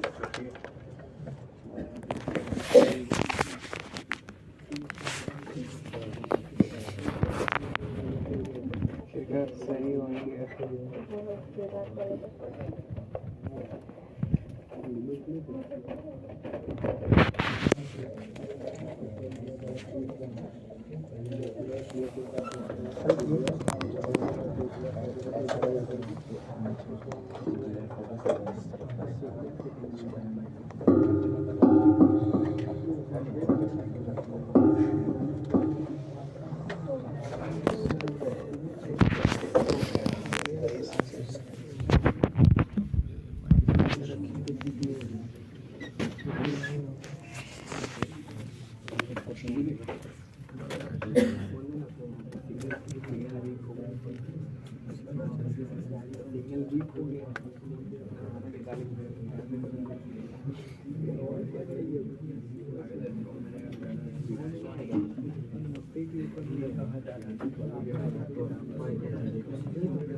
मुंह बंद करके नोट कीजिएगा, नहीं तो फिर पता चला कि हमें लिखे कुछ और है, नोट कुछ और हुआ है ना, उसके बाद फिर कंफ्यूजन नया खड़ा।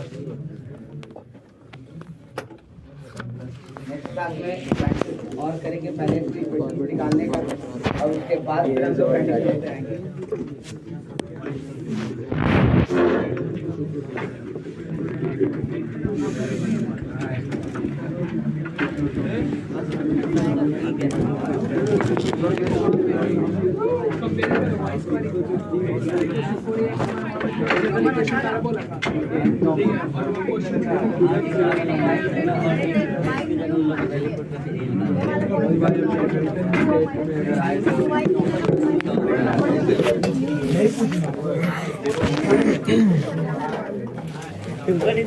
क्या करते हैं हम पूछते ही नहीं।